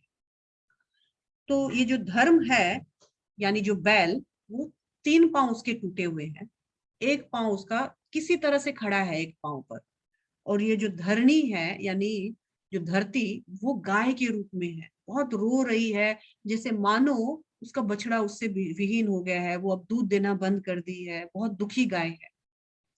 तो ये गाय उस बैल से पूछती है, अरे अरे क्या हो गया, तुम ऐसे अवस्था में क्यों हो? तो धर्म उस धरती से पूछता है, गाय से पूछता है, बैल उस गाय से पूछता है, नहीं नहीं तुम्हारा बताओ, तुम इतने दुखी दुखी क्यों नजर आ रही हो, तुम ऐसे रो रही हो, क्या तुम्हारा बछड़ा या कोई फ्रेंड कुछ ऐसा कुछ अनहोनी घट गया क्या तुम्हारे साथ, तुम इतनी दुखी क्यों नजर आई हो, मेरा तो छोड़ दो, तुम्हारा बताओ क्या हो गया तुमको। तो गाय बोलती है, वापस जवाब देती है उस बैल को, यानी धरती उस धर्म को वापस बताती है कि पहले तो तुम भी ऐसे 3 पांव तुम्हारे टूटे हुए नहीं थे, तुम भी 4 पांव में खड़े थे, मैं भी बहुत सुखी थी। एक्चुअली मेरे भगवान इस धरती से चले गए, इसलिए मैं बहुत दुखी हूँ। पहले भगवान अपने सुंदर सुंदर पद चिन्ह मेरे इस धरती पर अंकित करते थे, मुझे बहुत हर्ष होता था। अब भगवान नहीं है तो ना तुम्हारी कोई रक्षा करने वाला है ना मेरी कोई रक्षा करने वाला है, क्योंकि भगवान जब जब धरती पर बोझ पड़ता है पापियों का, जब बोलबाला हो जाता है, भगवान आते हैं मेरी रक्षा करने के लिए। अब वही भगवान चले गए। तो 31वां नंबर श्लोका देखिए, इसी चैप्टर का 16 नंबर चैप्टर का 31वां नंबर श्लोका।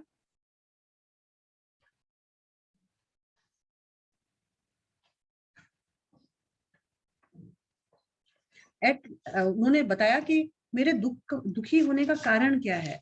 तो दुखी होने का कारण है, हे देवताओं में श्रेष्ठ, मैं अपने विषय में तथा आपके विषय में और उसी के साथ साथ सभी देवताओं के, ऋषियों के, पितृलोक के निवासी, भगवत भक्तों तथा वर्णाश्रम धर्म के पालक सभी मनुष्यों के विषय में सोच रही हूँ और इसीलिए मैं दुखी हूँ। मेरे दुख का मेन कारण ये है, ये गाय ऐसा बता रही है। तो जब गाय और धरणी इस तरह से बात कर रहे थे, उसी वक्त वो जो कली है राजा के वेश में आया और दोनों को पीटने लग गया बिना कुछ बोले। पांव पर जो बैल एक ही पांव पे खड़ा है, 3 पांव तो ऑलरेडी टूट गए, उसी एक पांव को भी तोड़ना कोशिश कर रहा है और गाय को भी पीट रहा है। ये परीक्षित देख लिए और उन्होंने इतना, ये घिनौना कार्य कैसे हो सकता है मेरे राज्य पाठ में। तो उन्होंने तुरंत उस जो कली को परीक्षित महाराज ने कहा, अरे कौन हो तुम, अपना तलवार निकाली, कौन हो तुम, तुम्हारा इतना दुस्साहस, मेरे राज्य में मेरे होते हुए तुम इतना घिनौना कार्य कर रहे हो। तो उनको तलवार निकालकर खड़े हो गए, एकदम आंख लाल लाल हो गई। और महाराज परीक्षित इधर पूछ रहे हैं, वो जो गाय और बैल जो है जो बात कर रहे थे, तुम लोग कौन हो, पहले तो कभी तुम लोगों को मैंने अपने राजपाट में नहीं देखा, अपने सिटी में नहीं देखा, तुम लोग कौन हो। देखो तुम लोग को डरने का कोई दरकार नहीं है, जब तक मैं हूं तब तक तुम्हारा कोई कुछ नहीं कर सकता है। और तुम लोग बताओ तो सही, तुम लोग हो कौन, और तुम लोग यहाँ पर इतना कष्ट भरी स्थिति में यहाँ पर कैसे हो, आए कैसे, इस सिचुएशन में कौन लाया तुम लोग। तो महाराज परीक्षित उस बुल से, उस बैल से पूछते हैं कि अच्छा तुम तो बताओ कम से कम कि तुम्हारे ये जो 3 पांव किसने काटे और कौन तुम्हारी ये हालत करता है, मैं उसको अवश्य दंडित करूंगा, मैं तुम्हारे मुख से सुनना चाहता हूँ। एक्चुअली वो देख रहे थे कि ये कली कितना दंड, मतलब बुरा काम कर रहा है, उसको दंडित कर सकते थे, लेकिन ये बुल से कंफर्म करना चाह रहे थे, उस बैल से कंफर्म करना चाह रहे थे। तो वो जो विनम्र जो बैल है वो बोलता है, मैं क्या बोलूं, मैंने तो ये सुना है सब अपना, सब जो कभी तो आदमी अपने कर्मों की वजह से तकलीफ पाता है, कभी देवताओं के वजह से तकलीफ पाता है, तो कभी आदमी अपने स्वभाव के कारण, तो कभी आदमी आ, अपना जो भोग है वो खुद भोगता है। तो मैं क्या बोलूं कि मेरे दुख का कारण क्या है या इस धरनी का दुख का कारण क्या है, मैं तो नहीं जानता। पर मैं इतना जानता हूं कि आप बहुत बड़े राज ऋषि हैं, आप शायद मेरे दुख का कारण निकाल सको। तो मैं किसी पर क्या उंगली निकालूं कि इसकी वजह से मैं तकलीफ पा रहा हूँ, उसकी वजह से मुझे मैं तकलीफ पा रहा हूँ, आप खुद ही इसका निवारण कर लो। जैसे परीक्षित ने ऐसा सुना, परीक्षित महाराज समझ गए ये कोई बैल साधारण बैल नहीं है, अरे तुम तो धर्म की पूरे एकदम बढ़िया से बारीकियां जानते हो, तुम तो लगता है साक्षात धर्म ही हो। तो हे धर्म, तुम चिंता मत करो, तुम्हारे ये जो दयनीय स्थिति है उसको मैं ठीक करूंगा। और उन्होंने क्या किया, तो उन्होंने कहा कि देखो तुम्हारे सारे अन्य युगों में सारा पैर था, धीरे धीरे एक एक युग में एक एक तुम्हारा पैर जो है घटता गया, कम होता गया। 24वां नंबर श्लोका निकालिए, 24वां नंबर श्लोका बहुत इंपॉर्टेंट है, उसको टिक कर लीजिएगा।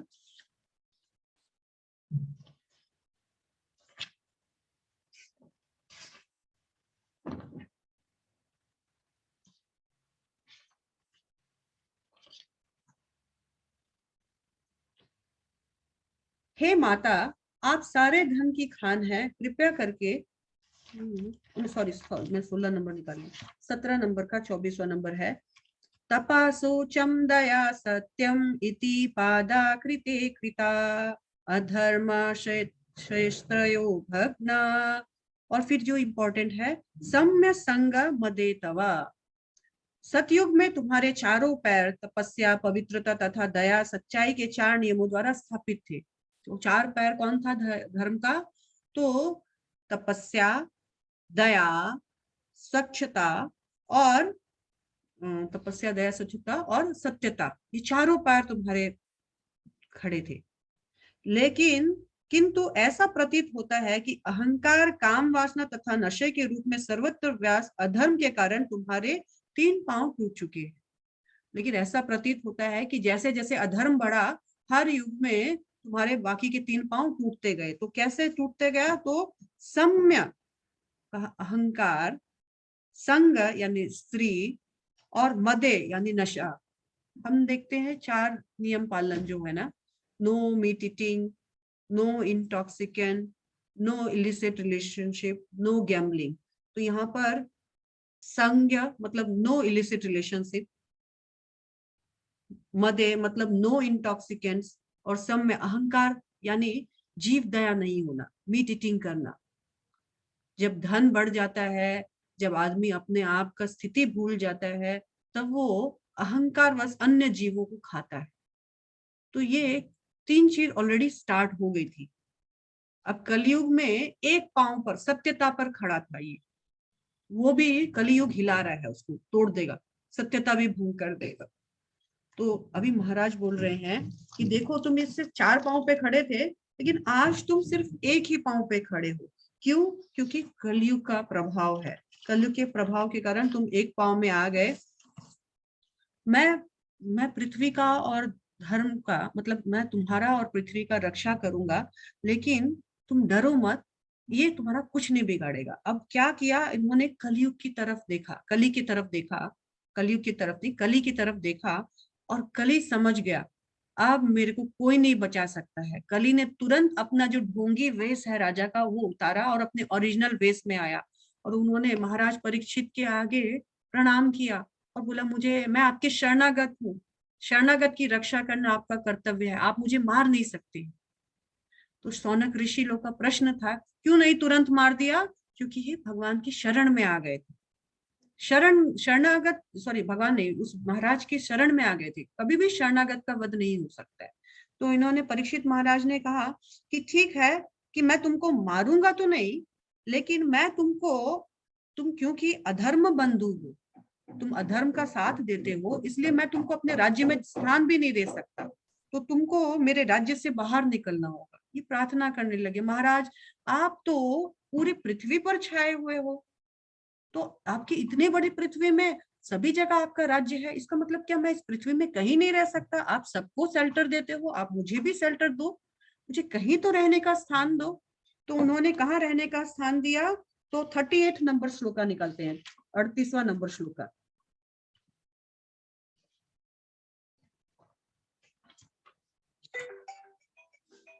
38 नंबर श्लोका में क्या है?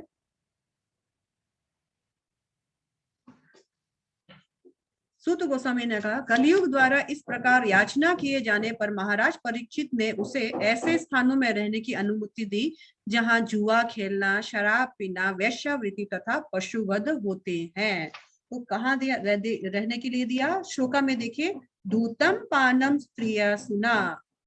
धूतम मतलब जहाँ जुआ खेला जाता है, पानम मतलब जहाँ शराब, नशा का वस्तु पिया जाता है, स्त्रियम मतलब जहाँ इलिसिट रिलेशनशिप होता है, सुना मतलब जहाँ पर पशुवध होता है। और यही हमारे धर्म का 4 प्रिंसिपल है। प्रभुपाद चिल्ला चिल्ला के बोलते हैं 4 रेगुलेटिव प्रिंसिपल पालन करना है। क्या? यही धूतम शूनम, सॉरी, धूतम पानम स्त्रियम सूनम, है ना? ये इस्कॉन का रूल नहीं है, एक्चुअली हमारा धर्म का स्थापना बनाना है। उसको प्रभुपाद ने स्ट्रिक्टली फॉलो किया, और बाकी लोग इतना स्ट्रिक्ट नहीं रहते हैं, पर प्रभुपाद ने इस्कॉन का स्थापना किया, और प्रभुपाद इस्कॉन की स्थापना में इस चीज को कोई कंप्रोमाइज नहीं करना चाहते थे कि आपका धर्म मजबूत रहना चाहिए, तभी बाकी का जो उसमें जो भी आप लोग बिल्डिंग बनाएंगे, वो जो भी आप कृत करेंगे, धार्मिक कृत्य करेंगे, वो मजबूती से उसमें टिका हुआ रहेगा। तो 4 जगह कली को रहने का वास स्थान दिया गया, जहां शराब नशा आदि किया जाता है, जहां वैश्यावृत्ति होती है, जहां पर मांसाहार होता है, और जहां पर जुआ खेला जाता है। कली बोला, अरे ये आपके राज्य में तो कहीं नहीं हो रहा है महाराज, पूरे विश्व में आप छाए हुए हो, इसका मतलब आप डायरेक्टली बोल दो ना कि मैं आपके कहीं भी मैं आपके राज्य में रह नहीं सकता। थोड़ी देर पहले तो आपने डायरेक्टली बोला, और अभी भी आप रहने के लिए जो जगह दे रहे हैं वो बोल रहे हैं कि ऐसी जगह में जो आपके राज्य में तो ऐसा हो ही नहीं रहा है। ऐसा मत करिए महाराज, मुझे कहीं तो कुछ स्थान दीजिए। तो फिर पंचम एक स्थान दिया गया। तो पंचम स्थान क्या था? तो वो पंचम स्थान था 39 चैप्टर 39 नंबर श्लोका में पंचम स्थान के बारे में बताया गया है। कहाँ देंगे वो पंचम स्थान? तो जहां पर सोना, भरपूर सोना ऐसे ही होल्ड किया हुआ रहता है ना, संचय किया हुआ रहता है, वहां पर तुम जाकर के अपना वास करो, वहां पर तुम रह सकते हो। तो कली बोला हाँ ठीक है, ये बढ़िया बात है, मैं भरपूर जहां सोना है वहीं पर वास करूंगा। और इस तरह 5वां स्थान कली को रहने के लिए दे दिया गया। 41वां नंबर श्लोका, 41 नंबर श्लोका जो है बहुत इंपॉर्टेंट है। एक चेतावनी दिया गया है, अतएव जो कोई भी विशेष रूप से जो राजा है, धर्म उपदेशक है, जन नेता है, ब्राह्मण है, सन्यासी है, अपनी भलाई चाहते हैं, तो उन्हें उपयुक्त 4 अधर्मों के संपर्क में कभी भी नहीं आना चाहिए। ओके। और इस तरह से फिर महाराज परीक्षित ने क्या किया, धर्म के जो अन्य 3 पांव जो टूटे हुए थे, उन तीनों पांव को फिर से जोड़ा, उस धर्म को, उस बैल को फिर से 4 पांव पे खड़ा किया, और धरती पर भी सब कुछ समृद्ध स्थिति पर धरती को भी वापस रखा, और इस तरह उस गाय और बैल को प्रसन्न किया, और अपना जो राजपाट है चलाने लग गए। तो किस तरह से राजपाट चलाया, ये पार्ट भी खत्म हो गया। अब एक प्रश्न रह गया कि वो वैरागी कैसे बने, इतने बड़े राजा थे, संपूर्ण विश्व के सम्राट थे, वैरागी कैसे बने, ये 18 और 19 नंबर चैप्टर में हम देख रहे हैं। तो परीक्षित महाराज क्या है, हमने देखा कि परीक्षित महाराज बड़े सूरवीर राजा थे, किसी से नहीं डरते थे, और धर्मपरायण भी थे। एक बात की बात है, अच्छा उन्होंने कलयुग में एक लेकिन गुण देखा था। 7वां नंबर श्लोक निकालिएगा आप लोग, 18 नंबर अध्याय का 7वां नंबर श्लोक।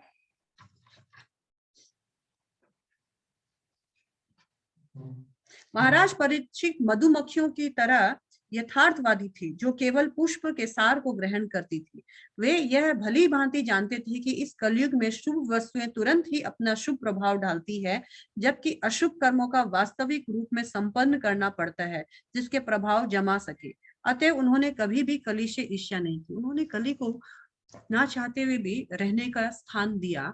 इसका एक ये कारण था कि वो उस मधुमक्खी के जैसे है, जो फूल में कांटे नहीं देखती है। जैसे गुलाब का फूल होता है तो उसमें कांटे होते हैं, लेकिन वो मधुमक्खी का फोकस कहाँ होता है, उस गुलाब के फूल पे, कहाँ से मैं मधु ले सकूं, और वो मधु लेता है और अपना काम करता है। वैसे ही परीक्षित महाराज को कलयुग का, ऐसे तो और भी बताया गया है, कलयुग के कई गुण बताए गए हैं।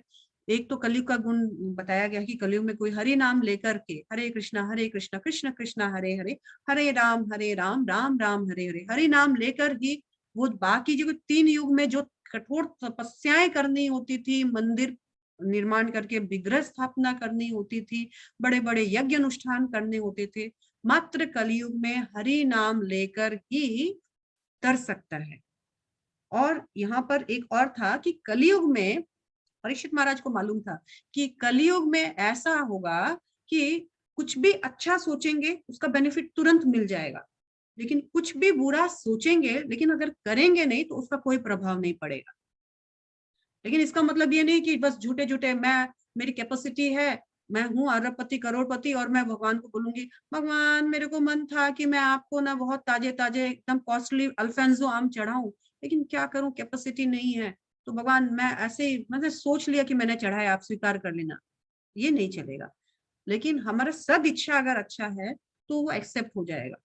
लेकिन हमारा सद इच्छा ही खराब है हमारा कैपेसिटी है पर हम लोग रोते हैं तो नहीं होगा। तो यहाँ पर कलयुग का ये एक गुण मालूम था, इसलिए परीक्षित महाराज उससे ईर्ष्या नहीं किए, उनको कलयुग को उन्होंने श्रेय दिया, आश्रय दिया।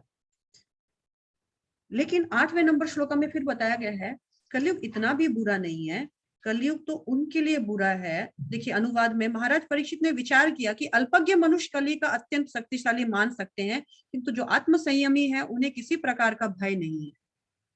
भक्तों के लिए कोई कलयुग में कोई भय नहीं है, भक्तों के लिए तो कलयुग वरदान है।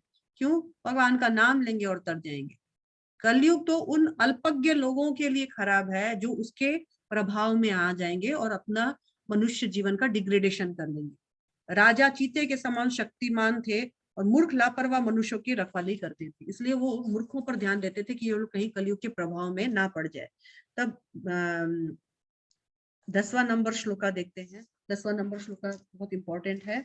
या या कथा भागवत कथिनियोरुकर्मण गुण कर्माश्रया पुंभी संसेवायस्ता बुभुषिपि।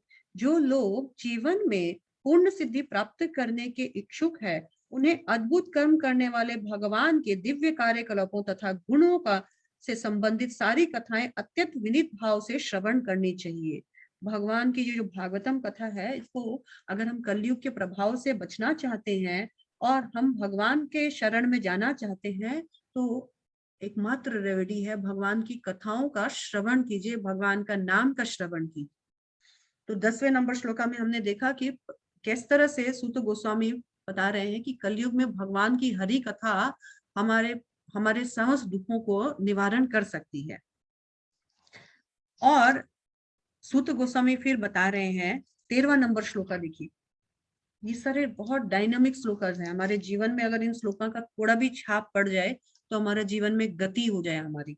13वां नंबर श्लोका है तुल्याम लवेनापि ना स्वर्गम ना पुनः भवम। कहा गया है भगवत भक्त के साथ क्षण भर की भी संगति के महत्व की तुलना न तो स्वर्ग लोक की प्राप्ति से न पदार्थ की मुक्ति से प्राप्ति की जा सकती है। यानी एक शुद्ध भक्त का क्षण मात्र संग, लव मात्र साधु संग, क्षण मात्र का संग स्वर्ग का सुख या इस भौतिक जगत में मिलने वाला किसी भी वस्तु से सुख उसके साथ कंपेयर ही नहीं किया जा सकता कि उसने क्या गेन किया है, किसी से, मात्र साधु संग, शुद्ध भक्त के संग से। उन सांसारिक वरदानों के विषय में क्या कहा जाए जो भौतिक संपत्ति के रूप में होते हैं और मृत्यु के लिए होते हैं। तो बाकी जो मटेरियल सुख है वो सब तो जीरो है। भगवान के शुद्ध भक्तों के साथ यदि किसी को संग करने का मौका मिल जाए, इस संसार की कोई भी वस्तु, यहाँ तक कि स्वर्ग या तो यहाँ तक कि मुक्ति भी छूटी है। भगवान के शुद्ध भक्तों के साथ संग अगर मिल जाए तो यहाँ पर सूत गोस्वामी पावर बता रहे हैं कि भगवान के भक्तों का संग कितना पावरफुल है।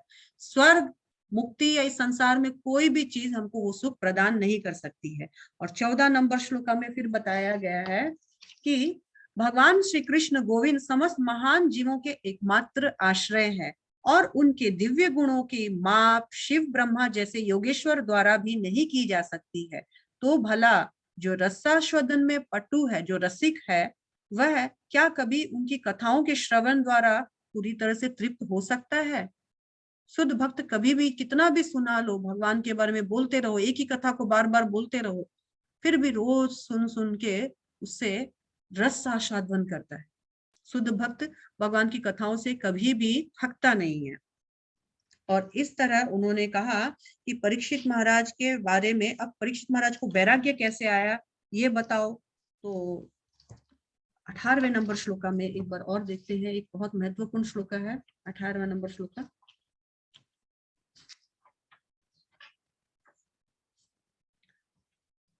विशुद्ध गोस्वामी ने कहा, हे ईश्वर, यद्यपि हम मिश्र संकर जाति में उत्पन्न हुए हैं, फिर भी हमें उन महापुरुषों की सेवा करने तथा उनका अनुगमन करने से जन्म अधिकार प्राप्त हो सका जो ज्ञान में बढ़े चढ़े हैं। ऐसे महापुरुषों से बातचीत करने से ही मनुष्य निम्न कुल में जन्म होने के कारण उत्पन्न अवगुणों से तुरंत ही स्वच्छ हो जाता है। तो सूत गोस्वामी ने कहा, यद्यपि मैं निम्न कुल में जन्म हुआ, लेकिन ऐसे शुद्ध भक्तों का संग करके मेरा निम्न कुल में जन्म होना मेरा भौतिक ये जो आध्यात्मिक जीवन है उसमें कोई बाधा नहीं बनाता है। उनके संग मात्र से मैं भी बहुत ऊपर आ गया, बहुत मेरी आध्यात्मिक उन्नति हो गई। तो शुद्ध भक्त का संग कैसा होता है? शुद्ध भक्त का संग उस पारस मणि के जैसे होता है जो लोहे को टच करके भी उसको सोना बना देता है। सूत गोस्वामी बोलते हैं मैं निम्न कुल में जन्मा था, लेकिन भगवान के शुद्ध भक्तों के संग से मैं भी शुद्ध हो गया। कैसे? तो जैसे पारस मणि लोहे को छूता है तो सोना बना देता है। इसलिए शुद्ध भक्तों का संग कितना जरूरी है। हम दुष्ट से दुष्ट हो सकते हैं, लेकिन भगवान का शुद्ध भक्त का यदि हम पर कृपा हो गया तो हमारे अंदर भी समस्त प्रकार के शुद्ध गुण, सद्गुण जो है वो अपने आप आ जाएंगे। और अब कथा स्टार्ट होती है कि परीक्षित महाराज जो है एक बार शिकार खेलने के लिए जंगल गए।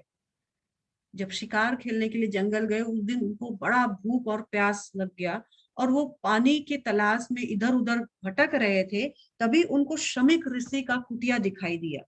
जंगल के बीच में एक छोटी सी कुटिया थी। उनको आस जगी कि अब मेरा यहाँ पर कम से कम खाना नहीं तो मेरा पानी का तृप्ति तो हो ही जाएगा। और वो गए उस कुटिया में। वहां उन्होंने देखा कि शमीक ऋषि जो है वो ऐसे ध्यान में बैठे हुए हैं। तो उन्होंने पानी मांगा, ऋषिवर थोड़ा जल दीजिए, मैं बहुत प्यासा हूँ। ऋषिवर थोड़ा सा जल दीजिए, मैं बहुत प्यासा हूँ। पर वो ऋषिवर इतने मग्न थे, अपने समाधि में इतने मग्न थे कि कोई रिएक्शन नहीं, क्योंकि वो उस भौतिक शरीर में थे, लेकिन उनका ध्यान जो है वो आध्यात्मिक हो गया था। वो परे थे उस भौतिक शरीर से, उस वक्त उस भौतिक शरीर में थे नहीं होकर भी। लेकिन परीक्षित महाराज भूख और प्यास से इतने विचलित थे, उनको क्रोध आ गया। एक्चुअली आचार्यों का कहना है कि अरे, वो परीक्षित जो अपनी माँ के गर्भ में ब्रह्मास्त्र की अग्नि को बर्दाश्त कर सकते हैं, वो क्या कुछ क्षण का भूख और प्यास बर्दाश्त नहीं कर सकते हैं? ऐसा नहीं है कि उन्होंने भूख और प्यास में क्रोध क्रोध जताया।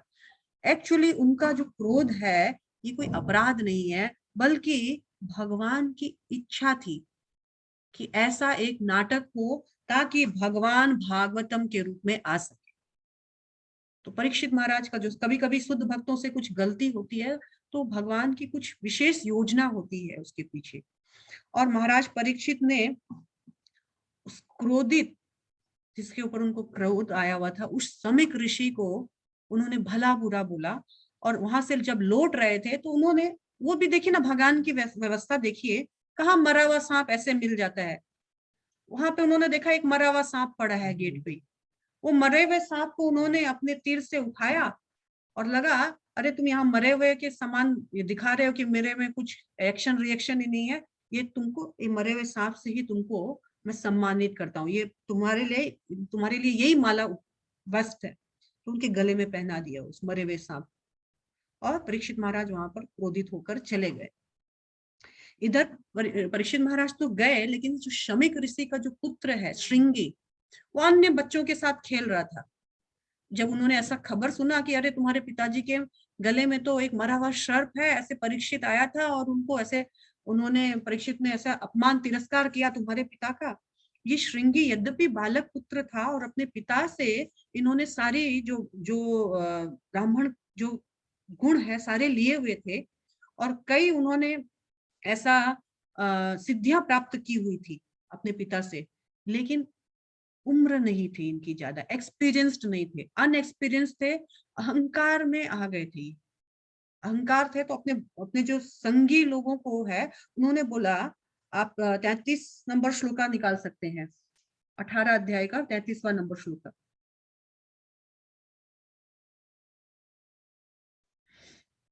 ब्राह्मण बालक श्रृंगी ने कहा, अरे शासकों के पापों को तो देखो। ये जो शासक है ना, ये रूलर्स, एक्चुअली ब्राह्मणों की वजह से ये रूलर्स बनते हैं। इन लोग का देखो, जो दास के सिद्धांतों के विरुद्ध है। ये कौवे हैं तथा द्वार में रखे हुए कुत्तों की तरह है, अपने स्वामी पर पाप करते हैं। और फिर क्या बोला, राजाओं की संतानें निश्चित रूप से द्वार रक्षक कुत्ते नियुक्त हुई हैं और उन्हें द्वार पर ही रहना चाहिए।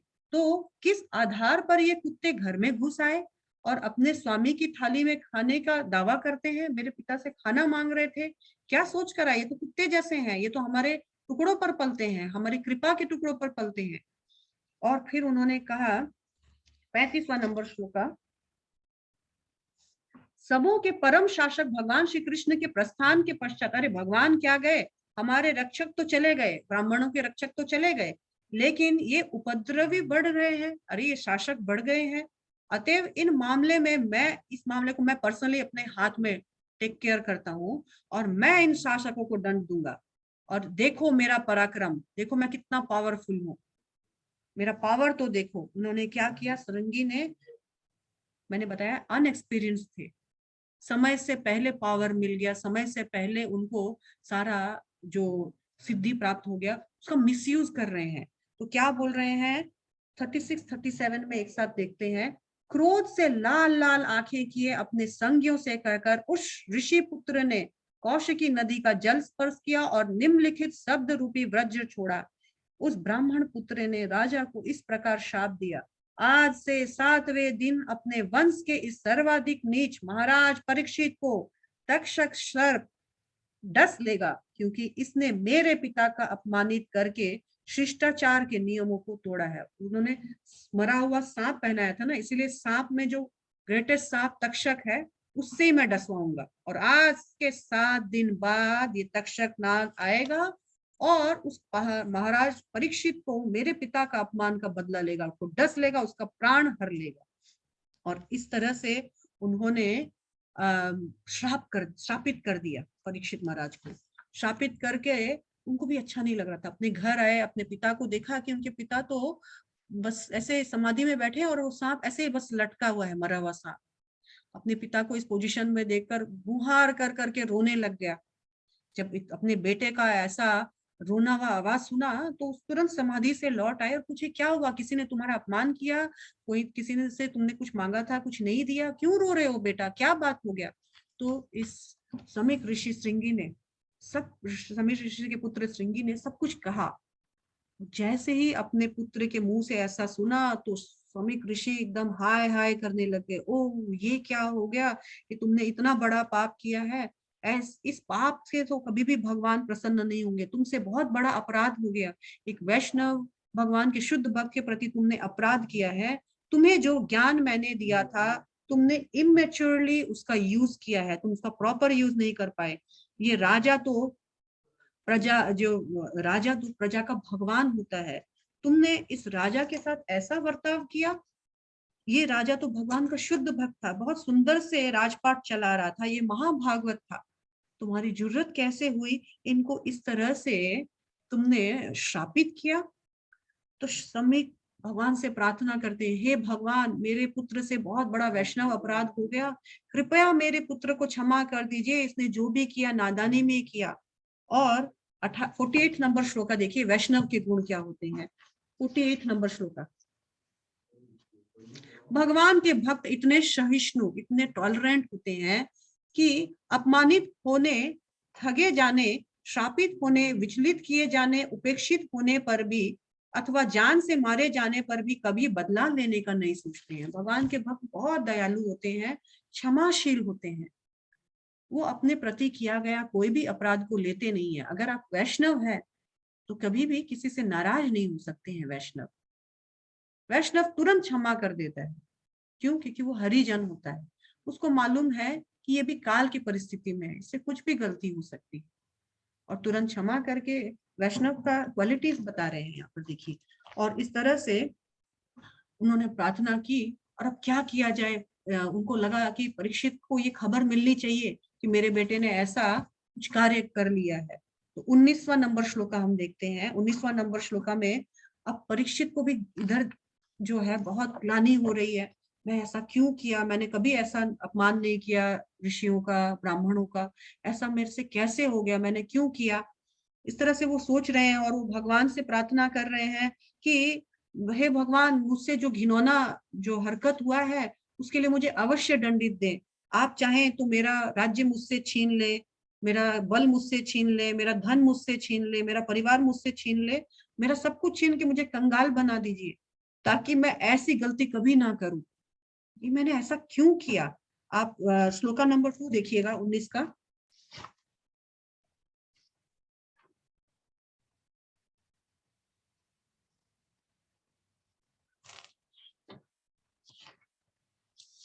राजा परीक्षित ने सोचा, भगवान के आदेशों की अवहेलना करने से मुझे निश्चित रूप से आशंका है कि निकट भविष्य में मेरे ऊपर कोई संकट आने वाला है। अब मैं बिना हिचक की कामना करता हूँ कि वह संकट अभी ही आ जाए, क्योंकि इस तरह मैं पाप पूर्ण कर्म से मुक्त हो जाऊंगा और फिर ऐसे अपराध नहीं करूंगा। यही अब भी आ जाए। और हम लोगों का प्रार्थना क्या रहता है, भगवान मुझ पे कोई संकट ना आए, भगवान मेरे सारे संकट हर ले। लेकिन परीक्षित बोल रहा है अभी आ जाए, ताकि मुझे एक सबक मिले और मैं ऐसा गलती फिर से कभी ना करूं। और फिर उन्होंने कहा कि मैं तैयार हूं। और उतने में ही उनके पास गौरमुख, उस श्रृंगी ऋषि का एक शिष्य, एक बहुत क्लोज शिष्य, विश्वास पात्र शिष्य आया, गौरमुख। और उन्होंने परीक्षित महाराज को बोला, मुझे सम्यक ऋषि ने भेजा है और वो बड़े दुखी हैं, उनको बड़ा शर्म आ रहा है कि उनके पुत्र से एक बहुत बड़ा गलती हो गया और उनके पुत्र ने आपको 7 दिन में ही आपको तक्षक नाग से मृत्यु हो जाएगी, ऐसा श्राप दिया है। तो शौनक ऋषि खुद नहीं आ पाए शर्म के कारण, मुझे भेजा है आपको ये बताने के लिए, ताकि आप इस श्राप का कुछ प्रतिशोधन कर सके या कुछ तैयारी कर सके। तो परीक्षित महाराज जैसे ही ऐसा सुनते हैं, ओह मुझे पनिशमेंट मिल गई, ओह ये तो भगवान का कितना बड़ा मेरे ऊपर वरदान है। एक्चुअली मुझे तो बहुत बड़ा कुछ मिलना चाहिए था, मुझे बहुत बड़ा कुछ सजा मिलना चाहिए था, लेकिन ये तो वरदान दे दिया भगवान ने मुझे। मुझे कम से कम पता तो चला कि मेरे पास 7 दिन और है अपनी मृत्यु की तैयारी के लिए। अब मुझे अपनी मृत्यु के लिए तैयार होना चाहिए। परीक्षित महाराज ने कहा कि परीक्षित महाराज चाहते तो वहां जा सकते थे अपना श्राप का तोड़ करने के लिए, लेकिन इसको वरदान समझा और वो गए इसलिए नहीं श्रमिक ऋषि के पास, क्योंकि श्रमिक ऋषि ऑलरेडी बहुत शर्मिंदा थे, वो और शर्मिंदा नहीं करना चाहते थे। उन्होंने एक्सेप्ट किया इस श्राप को वरदान के रूप में एक्सेप्ट किया। और परीक्षित महाराज ने अपने पुत्र को, जो उनका भी जो पुत्र है, उस पुत्र जन्माजय, उनको तुरंत राजा बना दिया, क्योंकि राज को ऐसे नहीं छोड़ सकते हैं whimsically। इससे हमको शिक्षा मिलती है कि ऐसे ही वैराग्य नहीं लेना चाहिए। पहले जो आपने रिस्पॉन्सिबिलिटीज ली है, उन रिस्पॉन्सिबिलिटीज को कौन आगे निभाएगा। उन्होंने अपने पुत्र जन्माजय को राजा बनाया और फिर सब कुछ त्याग दिया। महाराज परीक्षित जो है गंगा नदी के तट पर गए और वहां पर उन्होंने डिसाइड किया कि मैं आमरण अनशन करूंगा, मैं कुछ खाऊंगा पीऊंगा नहीं। और उस वहां पर जब बैठे तो अन्य बहुत सारे ऋषिगण भी आ गए कि यहाँ जरूर कुछ बहुत महान होने वाला है। सब वहां पर गए, परीक्षित महाराज ने सबका सम्मान किया, सबको प्रणाम किया और सबको अपना निर्णय सुनाया कि ऐसे ऐसा हुआ है और मैं आमरण अनशन पे बैठा हूँ। और उनसे क्या प्रार्थना की पता है, उनसे प्रार्थना की, 13 नंबर श्लोका निकाल लीजिए।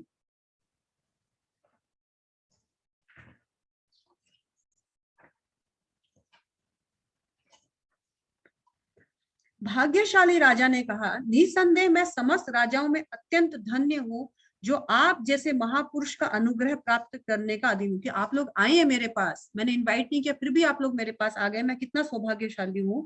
सामान्यतः आप लोग राजाओं को किसी दूर स्थान में फेंका जाने योग्य कूड़ा करकट समझते, क्योंकि राजा लोग बहुत भोगी होते हैं ना, विलासी होते हैं, साधु ज्यादा समय संग नहीं करते, लेकिन आप लोग बिना बुलाए बिना मेरे पर अनुकंपा करने के लिए आ गए। 14 नंबर श्लोका में है, आध्यात्मिक तथा प्राकृतिक जगतों के नियंता भगवान ने ब्राह्मण शाप के रूप में मुझ पर अत्यंत कृपा की है। गृहस्थ जीवन में मैं अत्यधिक आसक्त रहने के कारण मुझे बचाने के लिए भगवान मेरे समक्ष इस तरह प्रकट हुए हैं कि मैं भयवश अपने आप को संसार से विरक्त कर लूं। ये भगवान का एक प्रयोजन है कि मैं डिटेच हो जाऊं इस संसार से। और फिर उन्होंने एक बहुत सुंदर रिक्वेस्ट किया उनसे। 15 नंबर श्लोका में देखिए वो रिक्वेस्ट क्या है। ये रिक्वेस्ट एक्चुअली हमारा भी होना चाहिए। हे ब्राह्मणों, आप मुझे पूर्णतया शरणागत के रूप में स्वीकार करें और भगवान की प्रतिनिधि स्वरूपा माँ गंगा भी मुझे इसी रूप में स्वीकार करे, क्योंकि गंगा तट पर बैठे थे। क्योंकि मैं पहले से ही अपने हृदय में भगवान के चरण कमलों को धारण किए हूँ। अब चाहे तक्षक नाग डसे या ब्राह्मण द्वारा उत्पन्न कोई भी चमत्कारी वस्तु मुझे तुरंत डस ले, मेरी एकमात्र इच्छा है, अंतिम इच्छा बता रहे हैं क्या है, कि आप सब भगवान विष्णु की लीलाओं का गायन करें। मुझे और कुछ नहीं चाहिए। क्या करें, भगवान के लीलाओं का गायन सुनाइए मुझे, आई डोंट वांट एनीथिंग। और इसके बाद 16वां नंबर श्लोका देखिए, मैं आप समस्त ब्राह्मणों को नमस्कार करके पुनः यही प्रार्थना करता हूँ कि यदि मैं इस जगत में फिर से जन्म लूं, बहुत हार्ट टचिंग श्लोका है, अगर मेरा किसी कारण से भगवत धाम नहीं जा सकूं और वापस से जन्म लूं, ये हमारा इंटेंशन होना चाहिए। तो क्या जन्म लूं? तो अनंत भगवान कृष्ण के प्रति मेरी पूर्ण आसक्ति बनी रहे। मैं फिर कभी भी अगर वापस इस जन्म में आऊं, वापस जन्म लेना पड़े, तो मेरे पर 3 कृपा होना चाहिए। क्या? एक तो भगवान श्री कृष्ण के प्रति मेरी हमेशा रति रहे, उनके भक्तों की संगति प्राप्त हो और कभी भी मैं उनके भक्तों की एसोसिएशन से दूर ना जाऊं। और तीसरा है समस्त जीवों के साथ मैत्री भाव रहे, मैं किसी से द्वेष ना करूं। उनको ये हमेशा ग्लानि हो रही थी, अभी भी ग्लानि है उनके मन में कि मैंने उस ऋषि के साथ द्वेष किया, मैंने उनके साथ ऐसी गंदी हरकत की। अब की बार मैं जन्म लू ना, मैं किसी भी मनुष्य के साथ द्वेष ना करूं। 3 चीजें मांगी उन्होंने। पहला तो उन्होंने अपनी अंतिम इच्छा मांगी कि मुझे भगवान की लीला कथाओं को सुनाओ। हमारी अंतिम इच्छा होती है इसको बुला दो, उसको बुला दो, इसको नहीं दिखाया, उसका धन यहाँ, उसको ये बांट देना, उसको वो बांट देना, है ना। यहाँ पर शुद्ध भक्त का अंतिम इच्छा होना चाहिए, मैं कृष्ण और कृष्ण भक्तों का संग करूं। दूसरा है, अगर किसी कारण मैं इस जन्म में चूक भी जाऊं, भगवत धाम ना जा पाऊं, तो मुझे नेक्स्ट जन्म जो भी मिले, भगवान के प्रति मेरा रति, भगवान के भक्तों का जो संग है, एसोसिएशन, वो मुझे मिले और मैं किसी से भी द्वेष ना करूं, सबसे मेरा मैत्री रहे। इस तरह कह करके राजा परीक्षित जो है वो बैठ गए। अब समस्त ऋषि मुनियों ने उनको कहा, बहुत बढ़िया, बहुत बढ़िया, हम बहुत तारीफ करते हैं आपकी, बहुत सुंदर है आपका विचार, आपका जो निर्णय है बहुत बढ़िया है, हम सब ने सहमति दी, आप कीजिए। लेकिन अब बात आता है, सुनाएगा कौन? परीक्षित महाराज प्रश्न करते हैं साधुओं से। 24वां नंबर श्लोका है जिसमें वो पूछते हैं कि मेरी 2 जिज्ञासा तुष्ट कीजिएगा। एक तो है कि मनुष्य का, 24वां नंबर श्लोका ही देख लेते हैं ना, डायरेक्ट श्रील प्रभुपाद के अनुवाद के अनुसार पढ़ते हैं तो और आनंद आएगा।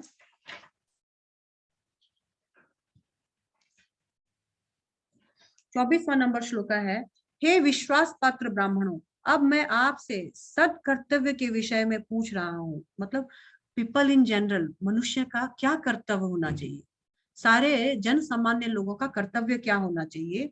और दूसरा क्या है, पूर्ण विचार विमर्श के पश्चात कृपया मुझे सभी परिस्थितियों में हर एक के कर्तव्य के विषय में बताइए। सब मनुष्य का कर्तव्य क्या होना चाहिए, किसी का भी, छोटा बड़ा अमीर गरीब ऐसा कुछ नहीं है, सभी मनुष्यों का कर्तव्य क्या होना चाहिए, what is the duty of people in general. और विशेष रूप से जो मरने वाला है, मरणासन है, यानी उसका क्या कर्तव्य है परीक्षित का, वो भी मुझे बताइए। 2 प्रश्न किए कि सभी लोगों का कल्याण किसमें होगा, भला किसमें होगा, स्पेशली जो मरने ही वाला है उसको क्या करना चाहिए। इस तरह से उन्होंने प्रश्न रखा। अभी सबका वहां पर तो बहुत प्रकार के ऋषि मुनि थे, कोई ज्ञान योगी था, कोई ध्यान योगी था, कोई कर्म योगी था, कोई दानवादी था, सबका अपना अपना मर्म था। एक कॉमन, जो बोलते हैं ना, एक कॉमन एग्रीमेंट नहीं हो पा रहा था, एक कॉमन निर्णय नहीं निकल पा रहा था। उसी वक्त सुखदेव गोस्वामी वहां पर आए। अब एक और प्रश्न रह गया था ना कि सुखदेव गोस्वामी कैसे हस्तिनापुर पहुंचे और कैसे उन्होंने भागवत कथा सुनाई थी। तो अब आ गया वो लास्ट प्रश्न। सुखदेव गोस्वामी वहां पर आए हस्तिनापुर। जब वो आए थे तो वो मठ मैले थे, कपड़े फटे हुए थे, साधु जो एक जो साधु का वेश है वैसा ही था। और लेकिन वो एकदम सुंदर, 16 साल के युवा थे और बड़े सुंदर मुस्कान थी। स्त्रियां बच्चे उनको पागल समझकर पत्थर फेंक रहे थे, उनको छेड़ रहे थे। ऐसे पहुंच वो आए हस्तिनापुर। हस्तिनापुर आकर जब अन्य सारे ऋषि मुनियों ने देखा कि सुखदेव गोस्वामी आ रहे हैं, तुरंत सबने ऑनर किया, उनको खड़े हो गए अपने सीट से, आह्वान किया, उनको आसन प्रदान किया। महाराज परीक्षित भी खड़े हुए, उनको बहुत विनम्रता से आह्वान किया, बिठाया। सबका एक मत राय था, सुखदेव गोस्वामी जो बोलेंगे अल्टीमेट बोलेंगे। यानी अब सुखदेव गोस्वामी क्या बोलने वाले हैं, Bhagavatam 2nd chapter 2nd canto से स्टार्ट हुआ है।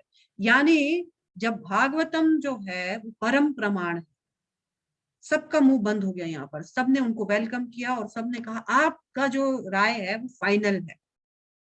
और जब देखा उन लोग स्त्रियों ने, बच्चों ने जो तंग कर रहे थे, अरे इसका इतना सम्मान, ये कोई ऐसा पागल नहीं था, ये तो हमसे गलती हो गई, सब भागे डर के मारे। सुखदेव गोस्वामी बड़े शांति से वहां पर बैठे, उन्होंने अपना आसन ग्रहण किया और सुखदेव गोस्वामी, परीक्षित महाराज ने उनको प्रणाम किया कि मैं बहुत धन्य हूँ कि आप हमारे यहाँ पर आए हैं और मेरा जो जो अंतिम यात्रा है उसको आप सुगम बनाएंगे। और 32वां नंबर श्लोका देखिए प्लीज।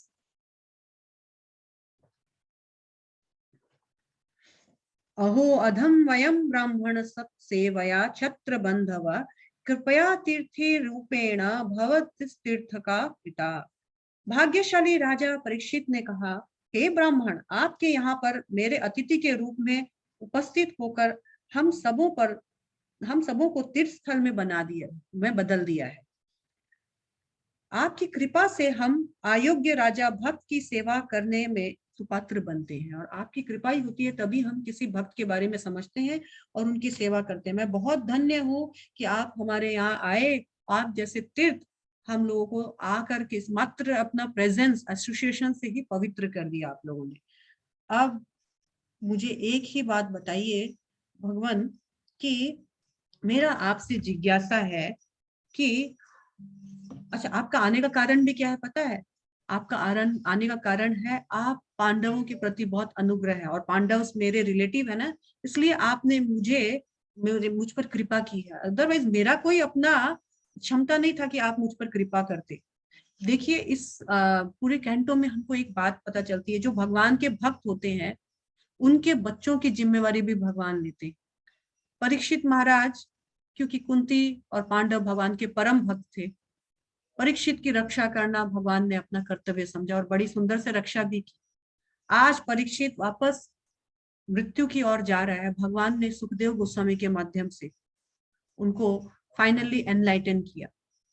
तो यदि हम भक्ति जीवन में आते हैं, हमारे बच्चों की देख रेख, भगवान ने तो भगवत गीता में बताया है ना, क्या बताया है भगवान ने, कि मेरे भक्तों के पास जो होता है उसकी मैं रक्षा करता हूँ, और जो नहीं होता है वो पर्सनली मैं प्रोवाइड करता हूँ। यहाँ पर हम देख भी सकते हैं इसका एग्जाम्पल, सुखदेव गोस्वामी परीक्षित महाराज, उनकी रक्षा तक भी भगवान ने अपनी जिम्मेदारी ली। क्यों? क्योंकि ये उनके भक्तों के परिवार से। अब परीक्षित महाराज सुखदेव गोस्वामी से कहते हैं कि आपने मेरे जो वंशजों हैं उनके अनुग्रह से के वजह से मुझ पर अनुग्रह किया, कृपया मेरे प्रश्नों का उत्तर दीजिए। इनसे दो प्रश्न कर रहे हैं कि जन सामान्य लोगों का, इसका जो प्रश्न है 37 और 38 में है, हम श्लोका नहीं पढ़ेंगे। 37 38 में है कि मुझे बताइए कि जन सामान्य के लिए सर्वोच्च विधि क्या है, उनका कैसे उन्नति हो सकता है, स्पेशली मरणशील व्यक्ति का कर्तव्य क्या है।